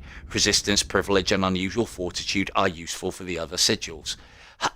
Wealth's privilege, make it so that money is no longer relevant. Make it so that you have an infinite gold bag and gold just becomes part of your score. That's what I would do to change what we have. Hell, they're replacing a sigil. Replace some of the fucking amulets. They're shit. But anyway, enough of my ranting. I can think of lots of other ones, but I don't think they would be constructive to people. ones that just basically increase various elements. Hell, you could have an amulet that removes certain arrows from the game, or even an amulet that gives you more quiver slots. All sorts. Big Ed mode. Big Ed mode. So, Paradise Lost, the way that I would play it is you obviously have to go fast. Barrage and Needles is not going to help us. That is one of our drops. The way it's probably going to be super frustrating for you guys to watch if I don't get it. But what I would do, this is also a terrible level for going fast.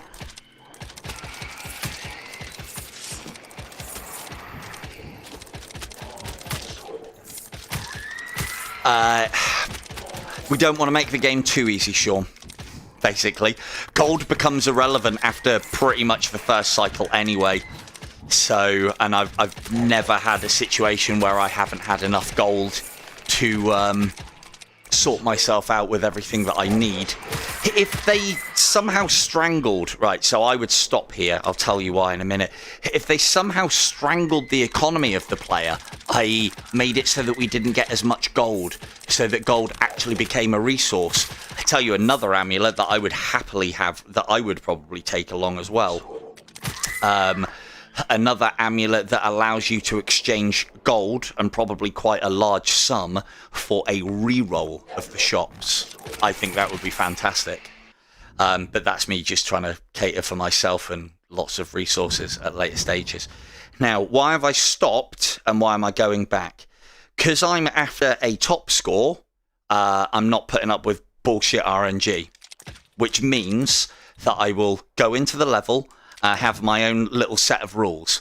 If by the second drop, and sometimes the first drop, I haven't got what I want, I mean the ability to carry more bloods should be enough.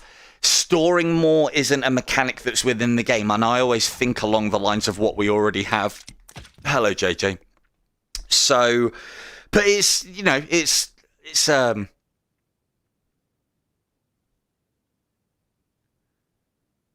maybe, but then again, if we made it so that you could actually have more life because Unusual Fortitude raises the max cap, then you are in essence holding a blood. But I know what you're saying, holding the bloods for later, but again, that's an RNG thing. So what I'm doing here, because I'm after a top score, and my rule would be, and I try not to break it, because this is fucking tiring if you're going fast and you're working the action, especially on the bow.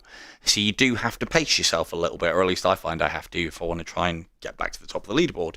So the way that I would do it is, I know what arrows I want. If I see DS3, Divine Sight times 3, Divine Sight times 5, or Cupid times 3, or maybe Cupid times 1, I am happy to continue that run. I might, if I find a Tempest, do the same as well, but those runs are never very quick. So I am looking for, within the first couple of drops, one of those arrows. If I don't get it within probably the first, well, definitely within the first 2 drops, then no worries. Thank you, Debs, for turning up. See you soon. So I would, and the other thing to note as well, because it's Paradise Lost, I am only killing the Cupids at this stage in the hopes of the fact that I get a decent item, so that I basically don't have to go back for them, because one of the things that you may or may not know about Cupids is they never drop shit. So the enemies, the knights in this particular circumstance, now that's not a bad arrow, but we don't get very many of them, and they're not as highly versatile. If it did just a touch more damage, it could be useful. But in this circumstance, I'm tempted, because you have to use it quite slowly and methodically, and you need to have everything in view, otherwise it doesn't travel. And it needs to be spawned and close as well. So yeah, didn't even get that one. And again. So it's the only problem with Azure's Fury is it should be a really good arrow, but it doesn't always trigger off. And it's not a good enough arrow for me to spend time with it to find out the whys, if I'm honest. What the fuck are you doing over there? Plus the fact that I need to hit that guy to get it to trigger off, and now we're out. So I would go, no, we haven't got another drop. We haven't even seen a quiver. Shit run. Return to Sanctuary. And by sticking to these rules as best as I can, I'm probably not being quite as judicious with them because, well, I don't want you guys staring at Sanctuary all the time. But I would just keep on going in and in and in. I kept doing this. The reason being is because I know as well as anybody, and I'm top of the leaderboard on one and close on the other, that this is RNG dependent. Make it vanilla arrows, unfortunately, it would then rule a lot of people out from playing it because you can't be fast and do vanilla arrows. You can be fast and get the right, with the right special arrows.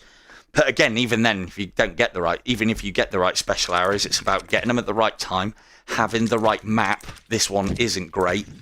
It's reasonably straightforward. It's a good one for getting things, but you'll notice that I'm trying to concentrate on the main, the actual enemies as opposed to the cupids to hope for those drops.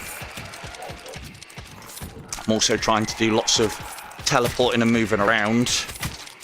Wildfire, so that's one. We're starting to get to the point now where it's like, nah, fuck this run, because it ain't happening.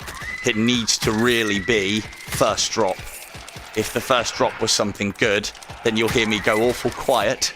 That'll be a new experience for a stream, won't it? Hear me go awful quiet and concentrate-y and being fast and trying to show you guys a decent time on screen. But like at this point now, we're getting to what, almost a minute, and I am nowhere near done with this bit. So again, I would return to Sanctuary.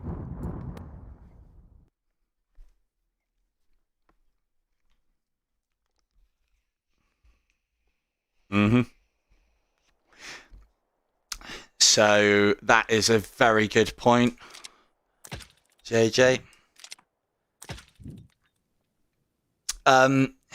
As JJ said, it's not just, so this is why it is very RNG dependent. It's not just about what arrows you get and what level you get, or what levels, because there's two in Paradise Lost.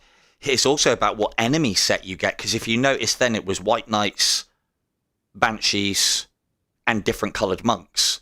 But in other setups you might get Red Knights and Banshees, and Red Knights, White Knights and Banshees, and no bowmen. You might just get monks with the occasional Banshee, and different configurations I believe have different amounts of enemies within them and different amounts of the different kinds of enemies.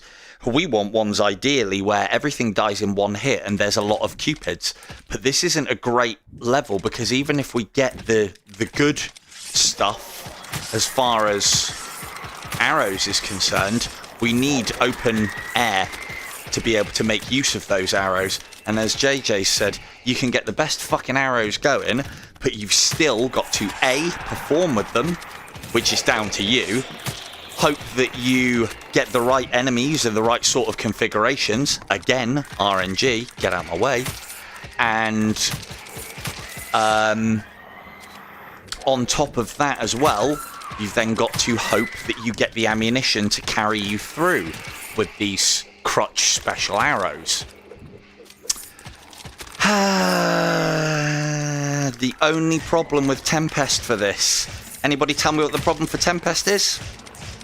I'll leave it you guys to decide what the problem for Tempest on this level is, because it should be really good.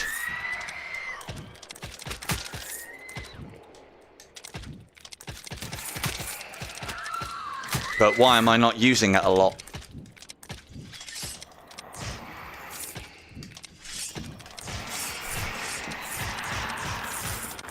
I mean, it is still fun.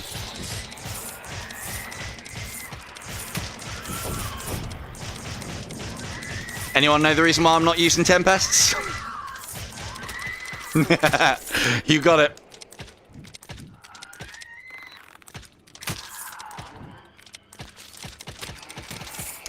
And that's basically why Tempest always feels like a really great arrow.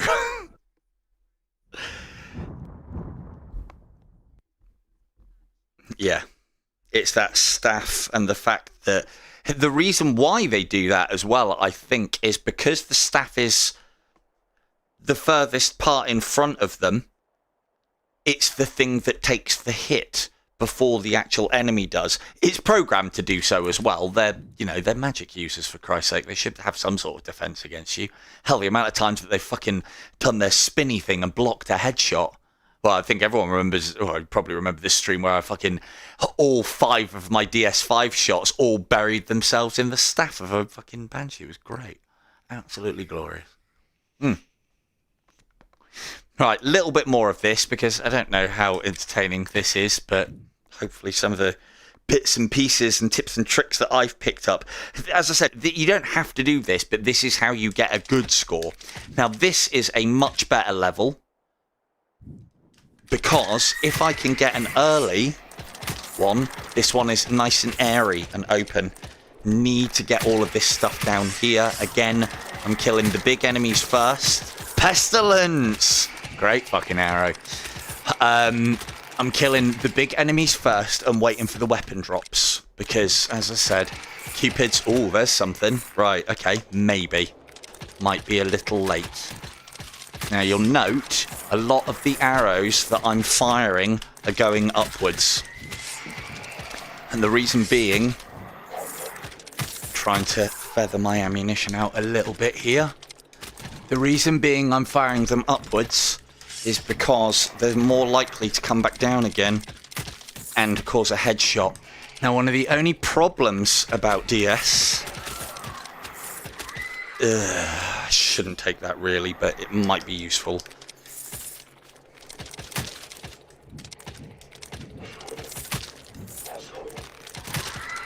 The only problem with DS is the arrows follow your gaze. And because of that, you have to spend a lot of time often looking at enemies, which isn't quite great. Now, the problem is here...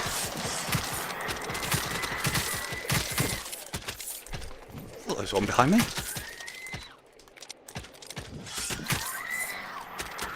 Ah, that's a waste.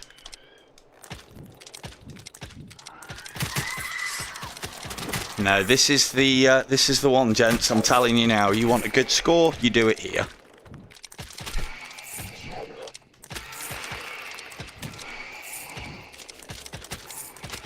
No, it's fine. No, the thing is, if I don't talk, it's going to be a very boring stream for you. But yeah, we're getting to the point now. Again, as I said, I don't expect to be able to replicate. I don't expect to be able to see. Like, I shouldn't be going in here because it all costs me seconds. What's the chance of there being something useful in here? Oh well, I haven't said that. Basically, yes. But also, those shots to the sky are more likely to take out Cupids, which is the tough part about this. Making sure that you are firing whilst your teleport arrows are going is also key.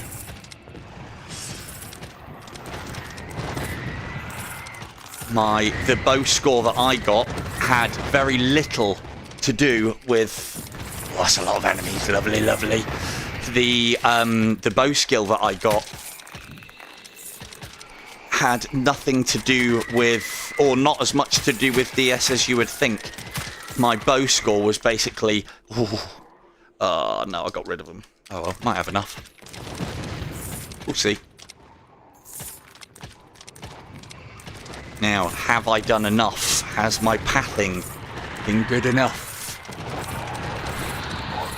This is the one thing that I don't like about the crossbow, is you can't feather these shots.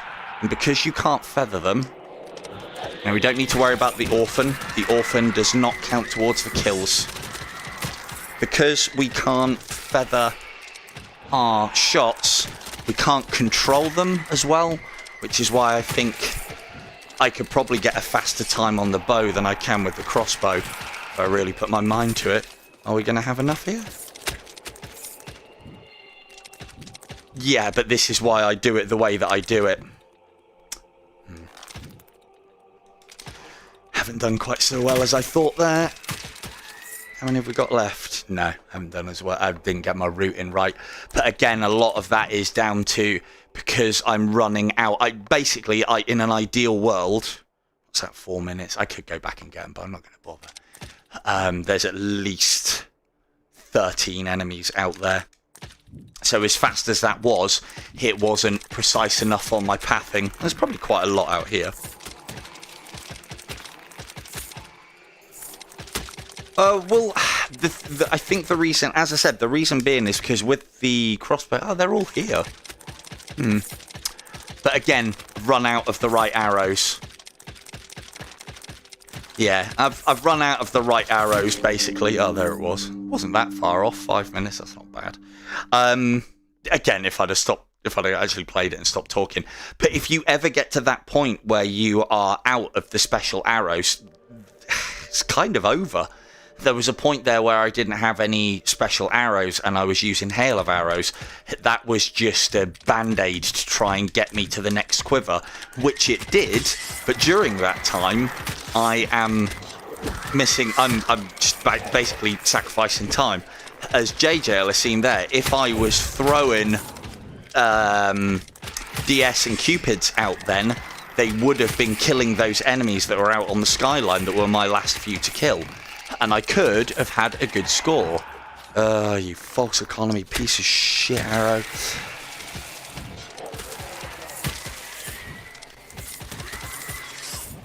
It could have been, well, to be fair, it would have been a personal best if I'd have had the quivers, but as you'll have seen, the quivers weren't coming. I ran out of special arrows. The moment that you run out of special arrows, it's done. I could carry on going, 5 minutes is... 5 minutes is good, but for what I'm trying to do, that's like a minute and a half off the pace. So again, at this point, what? Oh, fuck you, game. That's a really good arrow. But this is like too late now. I've gone lax, and this is why you should stop killing when you decide to stop killing, because Cupid 3 is a really good arrow for what we're doing here. Oh, and there's the quiver. Look at this. Fucking typical, isn't it? This is why you never, ever keep on killing enemies when you've decided to give up. This is the ideal scenario as well, because I can do something stupid like that, refresh, and carry on. Is that another fucking quiver? Probably. That was bad. Oh, die, would you?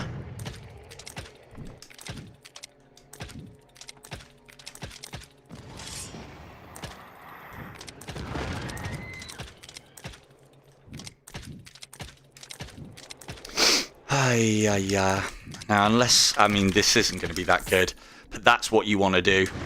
Send them all out as you're teleporting. This is actually a really good level. I tell you what, if we'd have got that a little sooner, we might have been on here. And now, again, even if that was a great run, we are back down to where's my fucking quiver?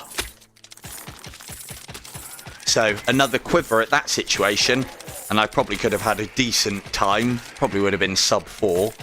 But the problem that we've got on top of that as well is, again, I didn't obey my own rules, and that's part of the reason why I shouldn't do that. Yeah, pathing's...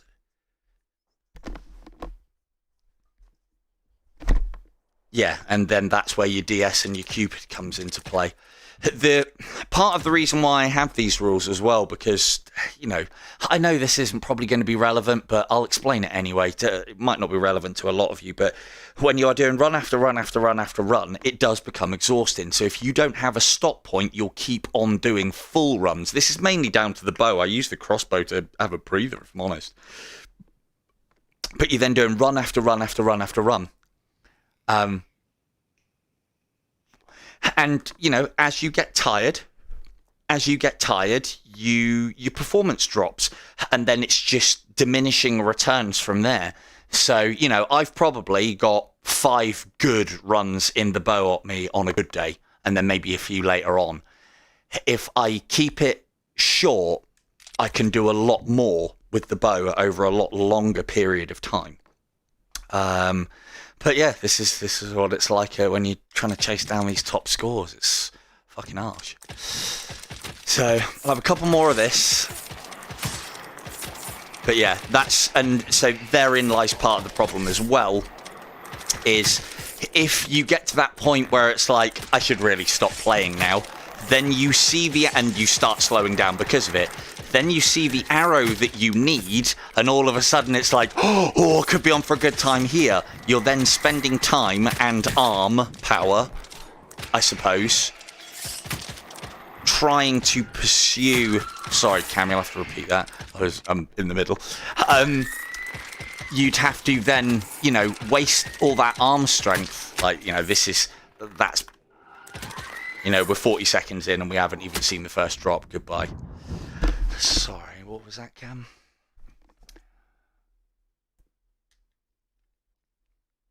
Oh, no, like 5 good bow runs. Like I could do full, I don't know, 5 full 5-minute bow runs, probably back to back.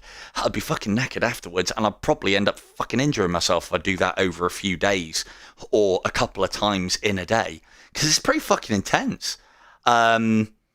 Then you get the problem of you get a good run and you push yourself when you shouldn't.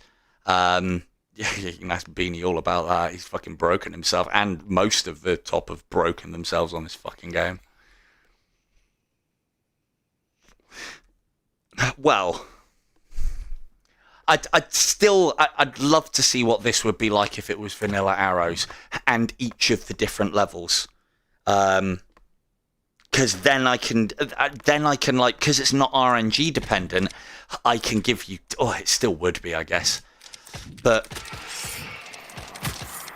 I can then give you actual tips, as opposed to what I'm doing now, which is just, holy armor. So that's one of our drops, very quick, which means that the next one probably won't be coming for a little while. I've already done up there.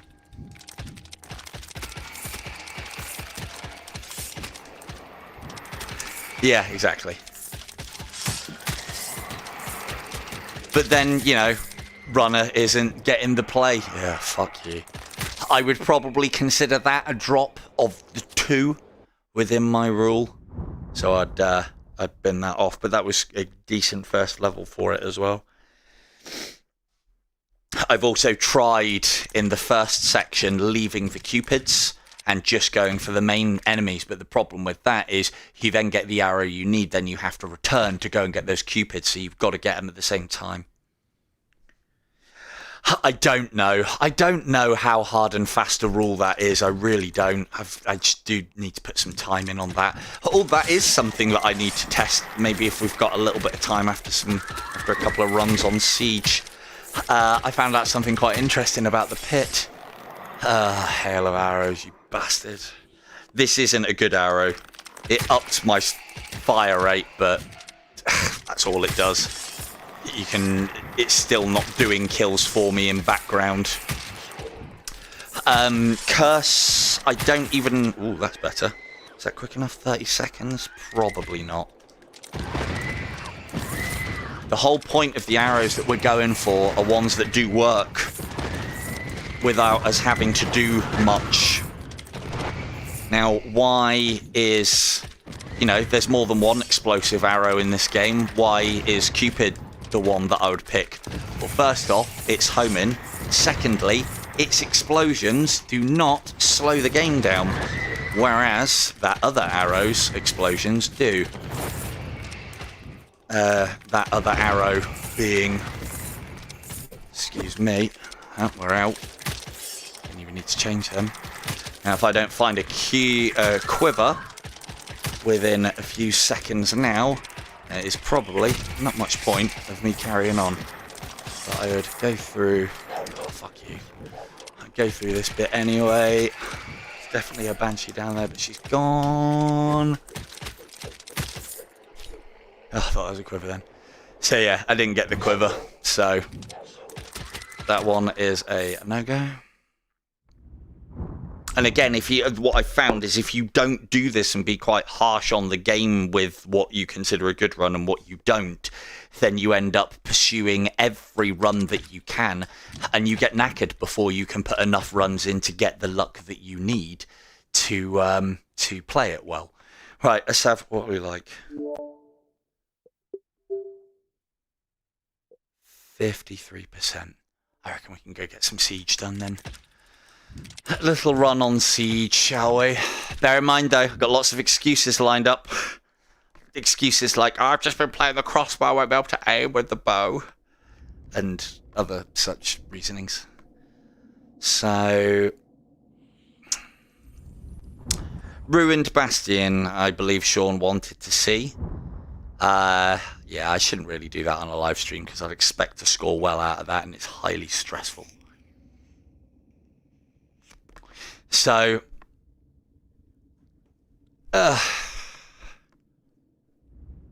yeah, you've got to restart. It would better be to restart earlier than it would do late. Well, I've done most of these. To be fair, I wanted top 3 this season on everything. I didn't realise they were going to drop the sigils and make each one of those a bow and a crossbow run. So I'm now returning because I aimed for top 5 last season on everything and I missed it because of the bow, maybe. Do you want to see? I can probably get a decent score on Saints and I can probably show off. I do need to up my score on Saints. Hell, we should get JJ fucking showing you Saints. But this is a much easier level. Ruined Bastion is hard as fuck. So here's the thing. Once you have this, being able to take an arrow into it, this is part of the 100% thing. Yeah, top 3 on everything is what I wanted before all the sigils dropped.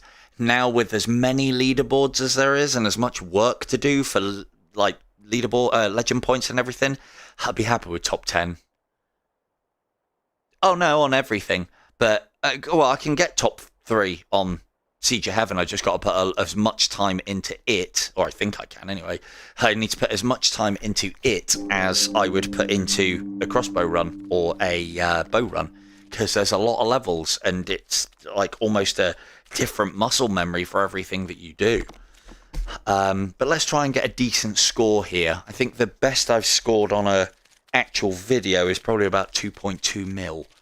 And I believe I can make that in one shot if I play well enough. But yeah, I mean, that's, you know, everyone's got to have aspirations, right? Oh, you fucking fuck.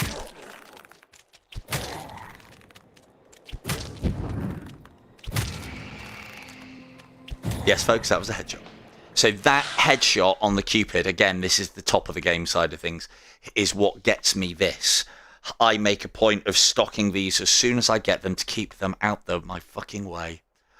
Oh, no, I will...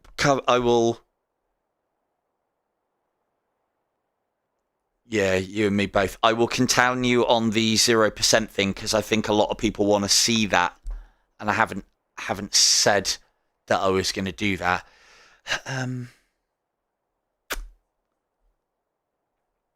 Hand of God, there's something that I'd like to show you, but I wouldn't take that Hand of God because I want to make sure I've got plenty of Tempests.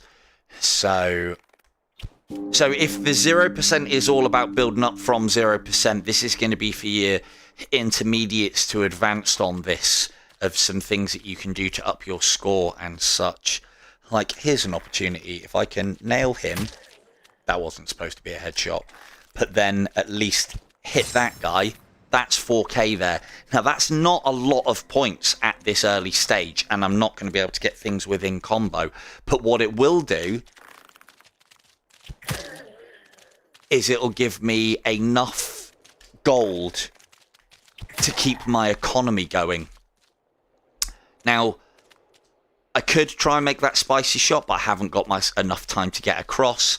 I've also got one more headshot to get a Cupid.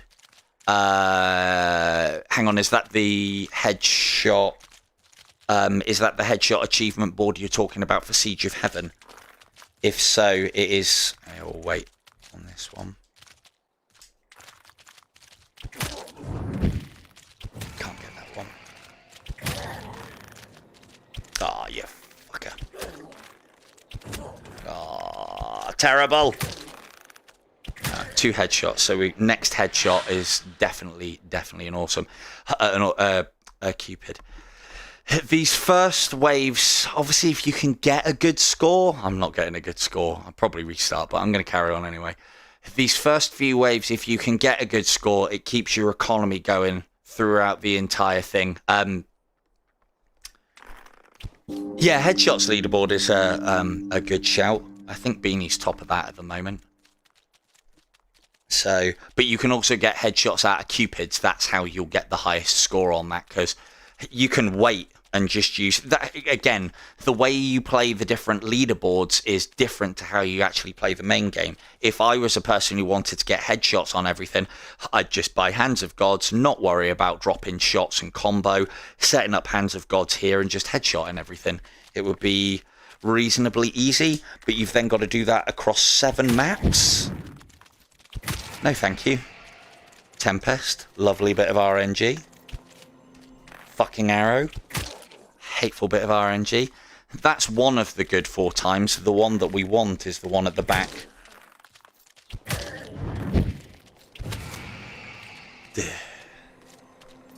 Yeah, the ones that go up the stairs are a fucking nightmare.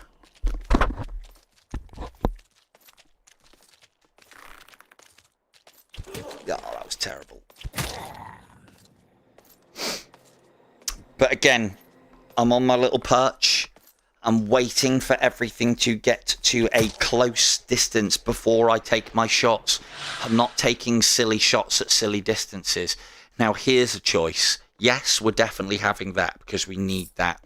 We are getting close to the wave that I want a Hand of God for. I think it's 5. I can't remember. Is it 5 or 6, JJ? It's been so long since I've played this with this mind to score in it. Is it 5 or 6 that has the first? I think it's 5. I'll use one on both, but it allows me to demonstrate the technique, though. Ooh. Now, once we have got a few in our quiver, you leave these. Yeah, I'll use one for each, just in case.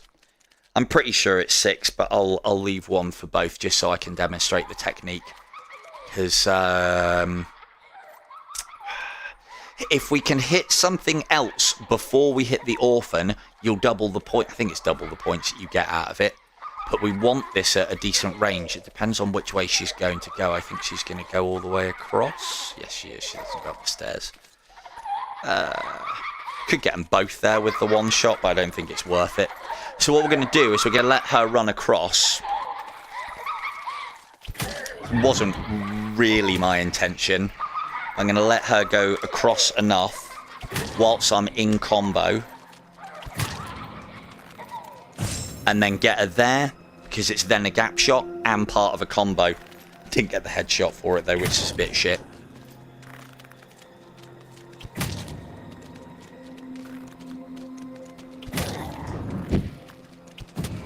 Damn it. Yeah, I probably could have, but... Right, so... Combos wise doesn't matter too much at this stage, and because there's a bit of a gap, me rushing between shots and taking shots outside of my comfort zone, I guess, is just going to cause misses, as he misses a very easy shot. But just like any good... Damn it. With your orphans that go up the stairs, JJ, I've started trying to lead them with my little... headshot thing that I do at the end, and I try and point the bow. So I use my bow vertically and I try and follow their direction vertically, but on the tilt, if that even makes sense. I don't know. So right, what we're going to do here is, I think it's 6, but I think there might be a group on 5 as well. There is going to be a rather large group that's going to come down one set of stairs, and they usually meet in the middle. I think it's 5 and 6. Now, one of the things that we can do, we know or if we don't know where our bingo shot is, we want to fire a Tempest through both of those arches, preferably, it's not Tempest, is it? Preferably like in that sort of region, so that it grazes the arch at the back and the arch at the front. And we want enemies behind there, and we want that shot to be high enough to go through multiple heads. That's the easy part. The hard part is making sure that there's a 4 times there, but that won't happen in this wave. But one of the things that this will do is score us a decent amount of points. Now, how can we help that group become a bigger group? Good question. I don't use my Hand of Gods for pretty much anything else. So what I'm going to do in quick succession is I'm going to fire a Hand of God here to set up a bubble. I'm then immediately going to shoot the bell.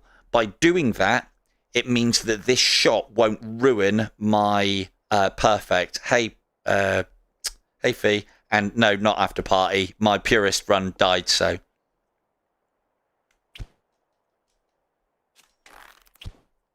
So I've immediately put that Hand of God down. As long as the Hand of God strikes the floor before you shoot the bell, it does not count towards the wave. But we get the effect of it slowing and hopefully grouping enemies. So that knight's been slowed enough that hopefully him and his cronies will all mate in the middle. We'll get ready for our shot. We're going to get low on it, and then we're going to go... Meh. Not bad, but that, in my opinion, that was probably a waste of some good arrows. And we didn't keep the combo going either. But let's see if we can keep the perfect. Damn it.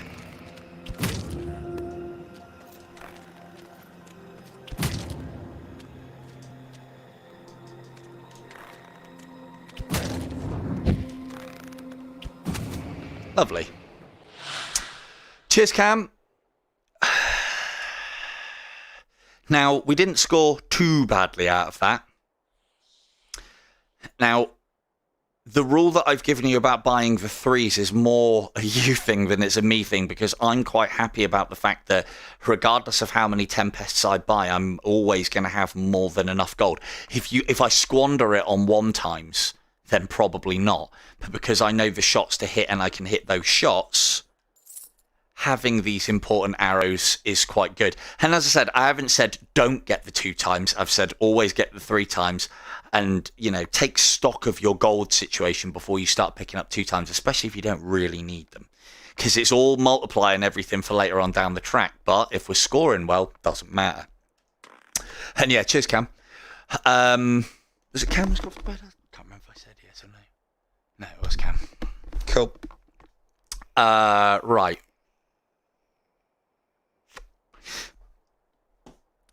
Battery check. See if I can actually finish this wave. Or not wave. Mode.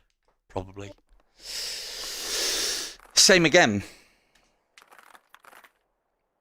We're going to set up that one there. I slow time. Wait for the arrow to hit. And then hit the bell. Now, as JJ said, where you can really smash your score up on this bit. So this is what we want. All nice grouped together. Lovely, lovely. Where we can improve our score here, if everything comes in together, is we can hit that, then that. Don't even think that was as good a shot as I thought it was. But the problem with doing this is it now makes the rest of the wave, or can make the rest of the wave, well, that was a good headshot, a lot harder. So we might just have to go for some body shots on some of these to try and preserve our perfect, because, he says.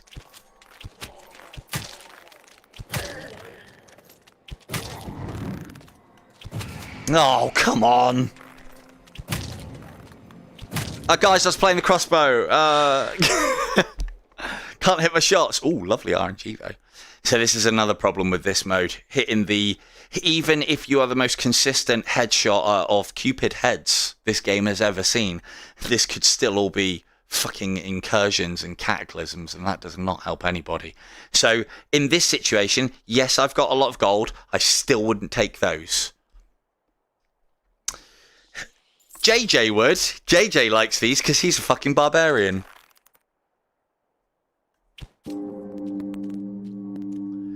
Let's have a look. Yeah, you're not wrong, Norb. So we're not going to bother shooting at those because that's the quickest way to lose your perfect.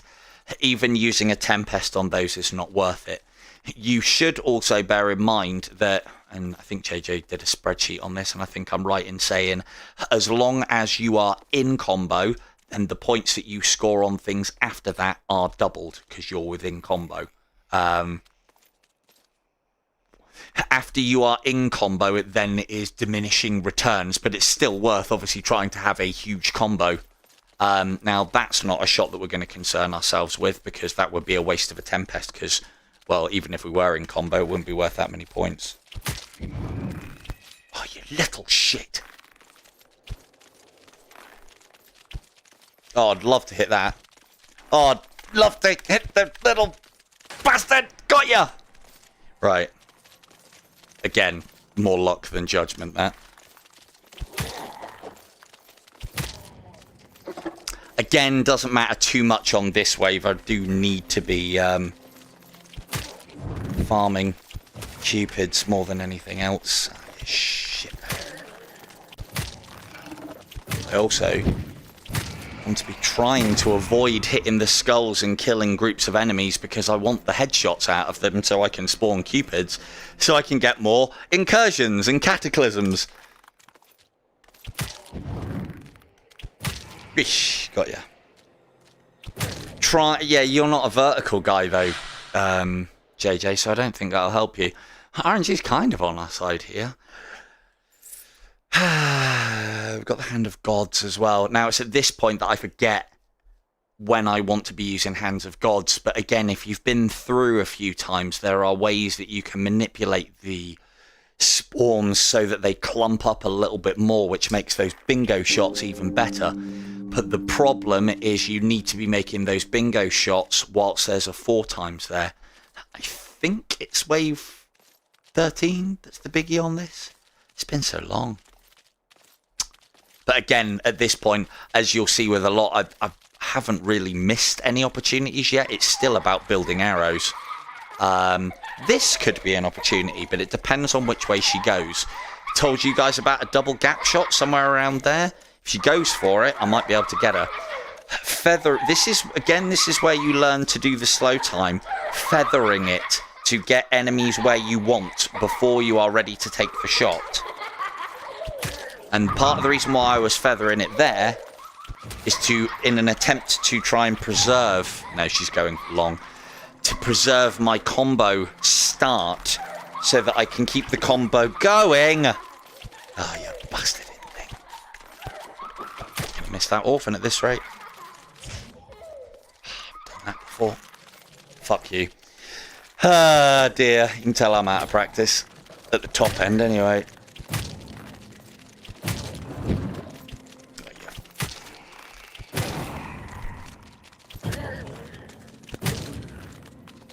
Yeah, this is, the rest of the game I laugh when I make mistakes.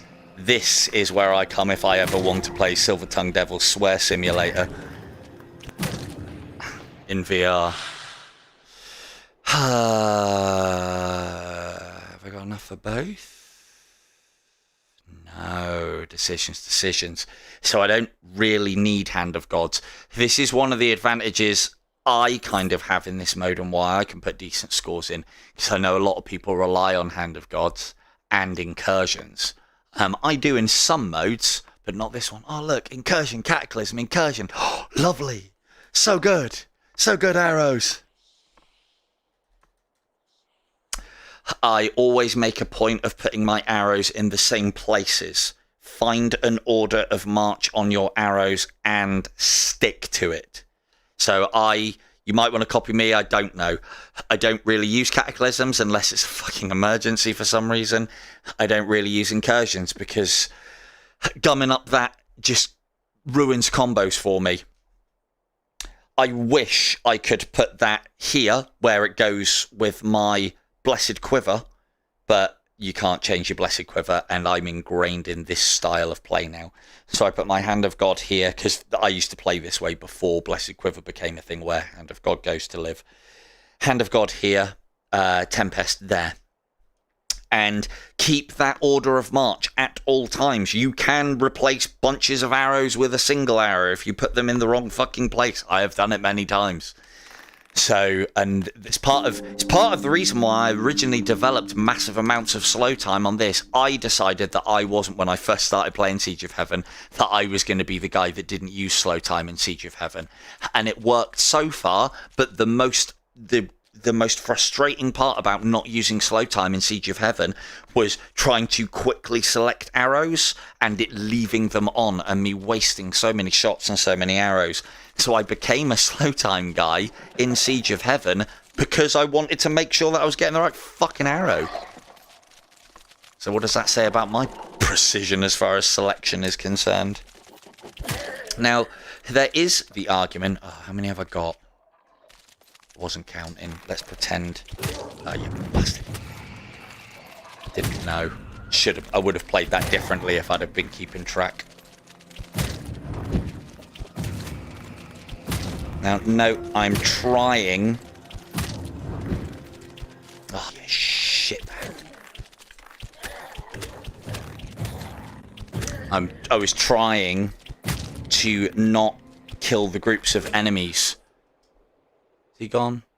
No. Oh. Well, that wasn't going to hit it ever, was it? I'm trying not to kill the bunches of enemies with the skulls on purpose to try and get multiple headshots, but unfortunately reach exceeds grasp on this. I'm not as fast as I need to be to get all of those without having to rely on Hands of Gods. But then if I'd have got multiple headshots, spawned some cupids, and then killed the rest with normal arrows, I'm not about preserving score or even scoring big at this point. That's still to come. I'm still farming arrows. If you can score well and farm arrows at the same time, well, that's when you reach your Jarek and your RB Avenue and your Elite Jonathan, dare I say, its territory.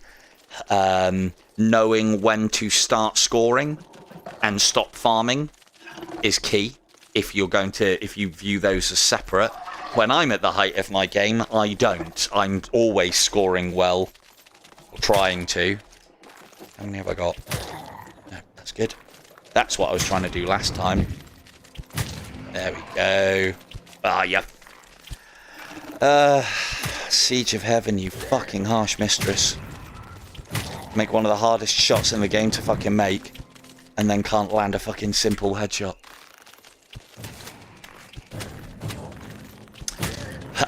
You do, if you are scoring well, have to worry about enemies going into the gate. If an enemy goes into the gate whilst you are in combo, it has no effect. If an enemy goes into the gate whilst you are trying to get a perfect... Damn it, shouldn't have done that. That one wasn't bad. So if you let an enemy through the gates, that will ruin your perfect. You cannot get a perfect wave if anything touches the gate. So bear that in mind if you are scoring. See what favours RNG has done for me. I think it was Keith who said about it, or I can't remember if it was Keith. But there is a system that they are using in the 360 map where all of this shit rises up so that you can't possibly grab it whilst you are in game. And I do hope that they bring it across into this mode. 1, 2, 3, 4, 5, 6. Why so low on money? I just haven't been scoring well. Because what you can do is when you are moving about sometimes, you can grab arrows that you did not intend when this gets far enough around. If I was, say, moving over here for the bingo shot here, I could grab the arrow. It happens a lot on Anakin's advance. I don't think I'm going to need any more Hand of God, so that's just a waste for me anyway. There's Is it next wave, JJ, or is it 13? I can't remember again. I mean, I don't know. I'm going to prepare either way anyway and just hope I get the right thing. What I'm hoping to get is enough Cupids whilst in a perfect and combo to spawn a 4 times there, and then when the bingo shot comes across, nail it with all headshots. What was I doing? I was checking battery, not restarting my run, you fucking idiot. Yeah, we got enough time to see this to the end, as long as we're not too slow. Skeletons, if you are going for a perfect, a body shot is probably as good an idea as any. Yeah, it's 13, isn't it?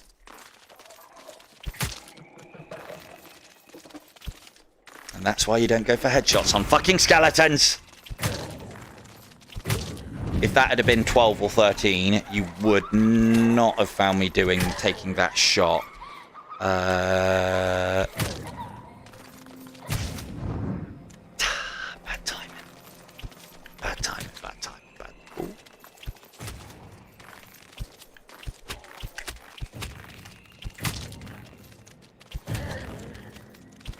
One of the things that I have, I'm over-exaggerating it now that I'm thinking about it. One of the things that so that's the 4 times that I'm talking about, the one at the back. There's one more that we can get over there, and then we've got all 4. At that point, you could just then start taking things out with body shots, just to make things a little bit easier. But I find when you start adjusting to do that because you're high in combo or whatnot, that's when you miss the really easy shots. Ah, fuck you!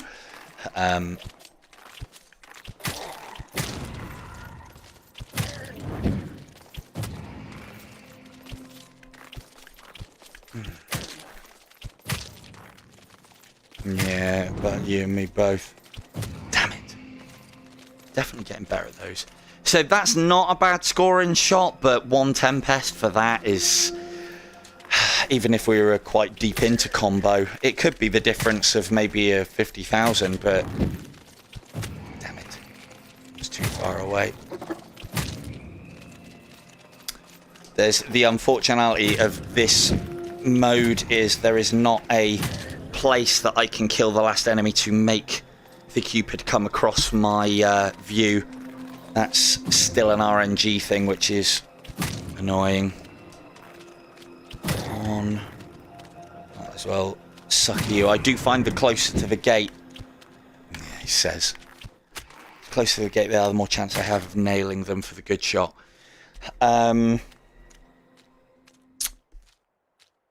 Next wave. Next wave, we get serious.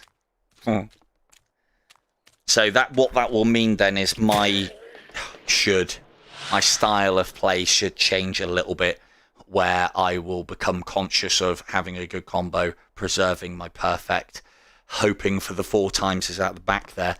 You can't really let off until you're in a decent combo and have the 4 times up at the back. But like, for instance, I can't remember, I think this one can be good, which means that if I see skeletons, I will body shot them. But I think this is one of the waves later on that... Oh no, there he is. So I will body shot this guy, no worries. I wouldn't waste the Tempest on that, even though I've got plenty. No, I don't think that's worth it. That's a headshot that will get me a Cupid. So what ideally we want to do... Kill that guy with a body shot.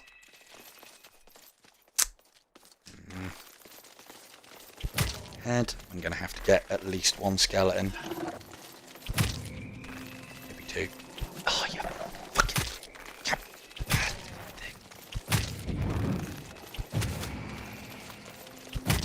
Oh well, there goes the perfect, but still. That's 2 headshots. We'll let that deal with most of the skeletons. Damn it. Damn it. We're going to be too late here.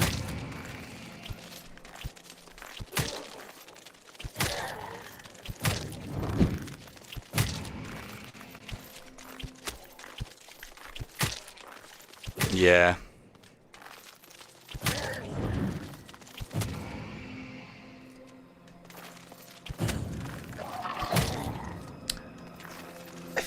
Might have missed it here if it even was a thing. Don't even need that anymore. So we're now at the point where I've got all of these. So if I was imperfect, I wouldn't be playing like this. Next one, super serious. Super serious. Not worried about that Cupid, because it's not going to do me any favours.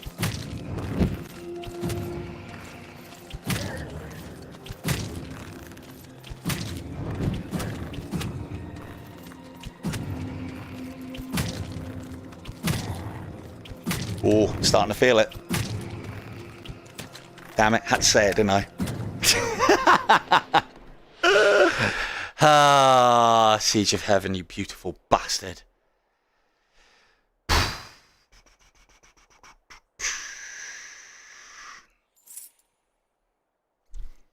So, this one should be key. But again, you know, the fear of headshotting skeletons is, again, something that probably even I need to work on. Or not the fear, that's probably the wrong word. When you're doing well at this game. Like, the skeletons that you can take out, these ones will be well along before I have to make a headshot on a knight. So I can take care of them. But because I've decided to do that, I then have to do that. I'm going to wait for that one. Risky. Sidestepping, little bastard. 2. No, that wasn't a headshot. Oh, we've got the right one, though. So that's the thing we need. So we can stop headshotting and go for combos. I don't know if you guys can see this or not, but my headset's starting to judder because of low power. Brilliant! Just what the doctor ordered. There it is.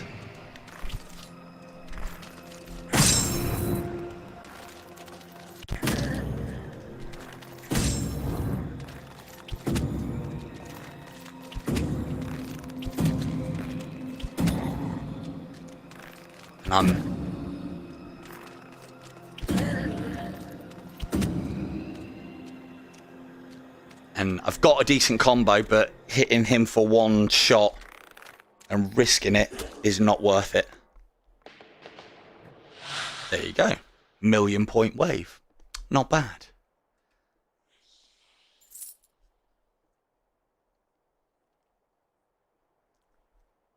That's wrong, JJ. You've got a 2 to 3 second gap. But no, you're probably right. It probably was as they spawned. Let's get this finished up. If I remember rightly, there's 2 or 3 seconds after they've spawned. So I was just chancing it because I knew they came out of one of those 2 doors and that I might be able to get them. Like, for instance, as soon as the orphan appears, you don't have to rage before she appears. You can rage as, and a second or 2 afterwards. I use this to decent effect on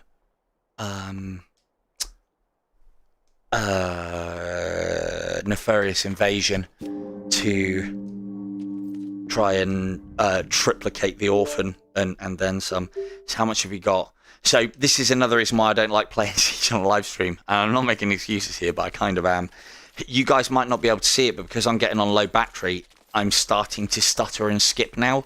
The headset can't handle the awesomeness of Siege of Heaven, or it can. It's trying to curb stomp me with it. We're definitely going to use some Tempests here, but whether we'll be able to score well out of it or not, I don't know. Let's see. Balls to the wall. Oh, that's the one that we want. So technically, we don't need to hit any more headshots now. Oh, it doesn't matter. I fucking missed. That's worthless. But we've got lots of Tempests, and wave 15 is not going to do us any favours.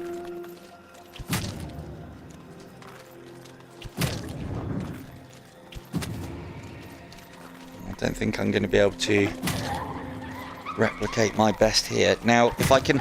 So what I'm going to do now is I want her over there. So I'm going to try and slow the pace of which I do things by that. I thought that was a Tempest shot. I was very lucky there. I'm going to slow the pace by which I combo to try and make sure I have the combo by the time she either reaches the 4 time or gets into position. Where's she going? Where's she going? Where's she going? Just go into the good one. I left that too late. God damn it.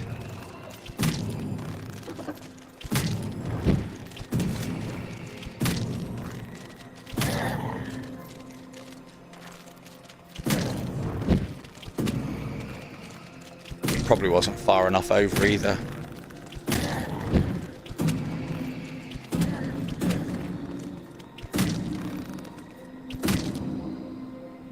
Oh, YOLO.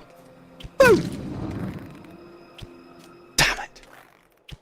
Damn it. Yes. Hello, Al. Hey, better late than never. We're at low battery, though. There shall be no after party. Sorry. My headset is about to die. Last wave. So you might as well, if you've got money left over, buy all the things and pick up all the stuff, because we're not going to get another chance. I can tell you now, I'm not going to need fucking 10 of each. To be fair, if anything, I haven't been active enough with my resources, hence why I've got 10 of the 10 of the arrow that I definitely need. I mean, we could do that. That is a shot I should never make. I would do that. That was a bad. These are all bad shots. But I've literally got nothing else to do with this with the arrows, which is actually quite good because it means that I'm. Yeah, I know, right?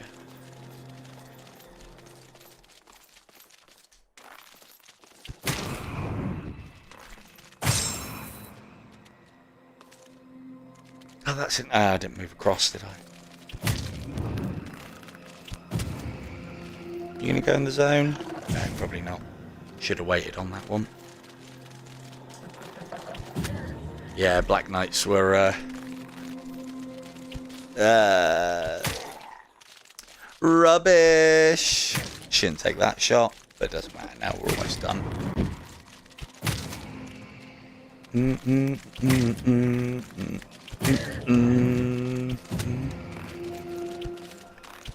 Oh, you little shit. So one of the other things as well that I'll speak about is one of the ways that I get my consistency. I haven't been particularly consistent tonight.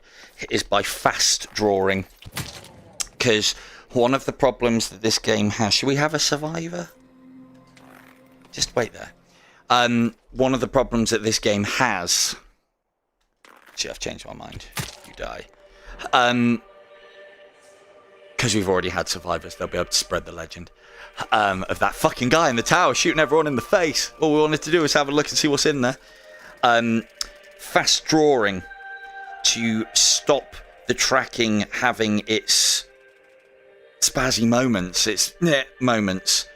And by that I mean drawing to draw fast, by all means hold, but the faster you draw, the more chance there, or the less chance there is that your controllers or your headset will lose tracking on the arrow. Because we've all had it where you draw and things go wonky, or the arrow goes off slightly, or you take your shot and it's a little left or it's a little right. Even I had a couple tonight.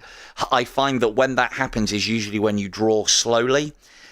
It can happen regardless anyway, but I find a fast draw is better than nothing else.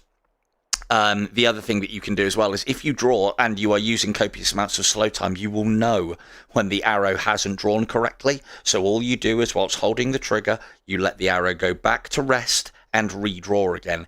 It's a pain in the arse. You shouldn't have to do it too many times, but it's a way around it. Just a quick note before I go as well. There shall be no stream on Saturday. I have asked others to jump in. I'll try and get Beanie to do something on Saturday. I've asked Camille, but he's busy. But yeah, I'm working, so no stream on Saturday, but I might do an extra stream on Monday because I'd really like to stream some Into the Radius. So I want to try a realistic run on that. And then I think we will maybe do some more Runner, some more Fletcher.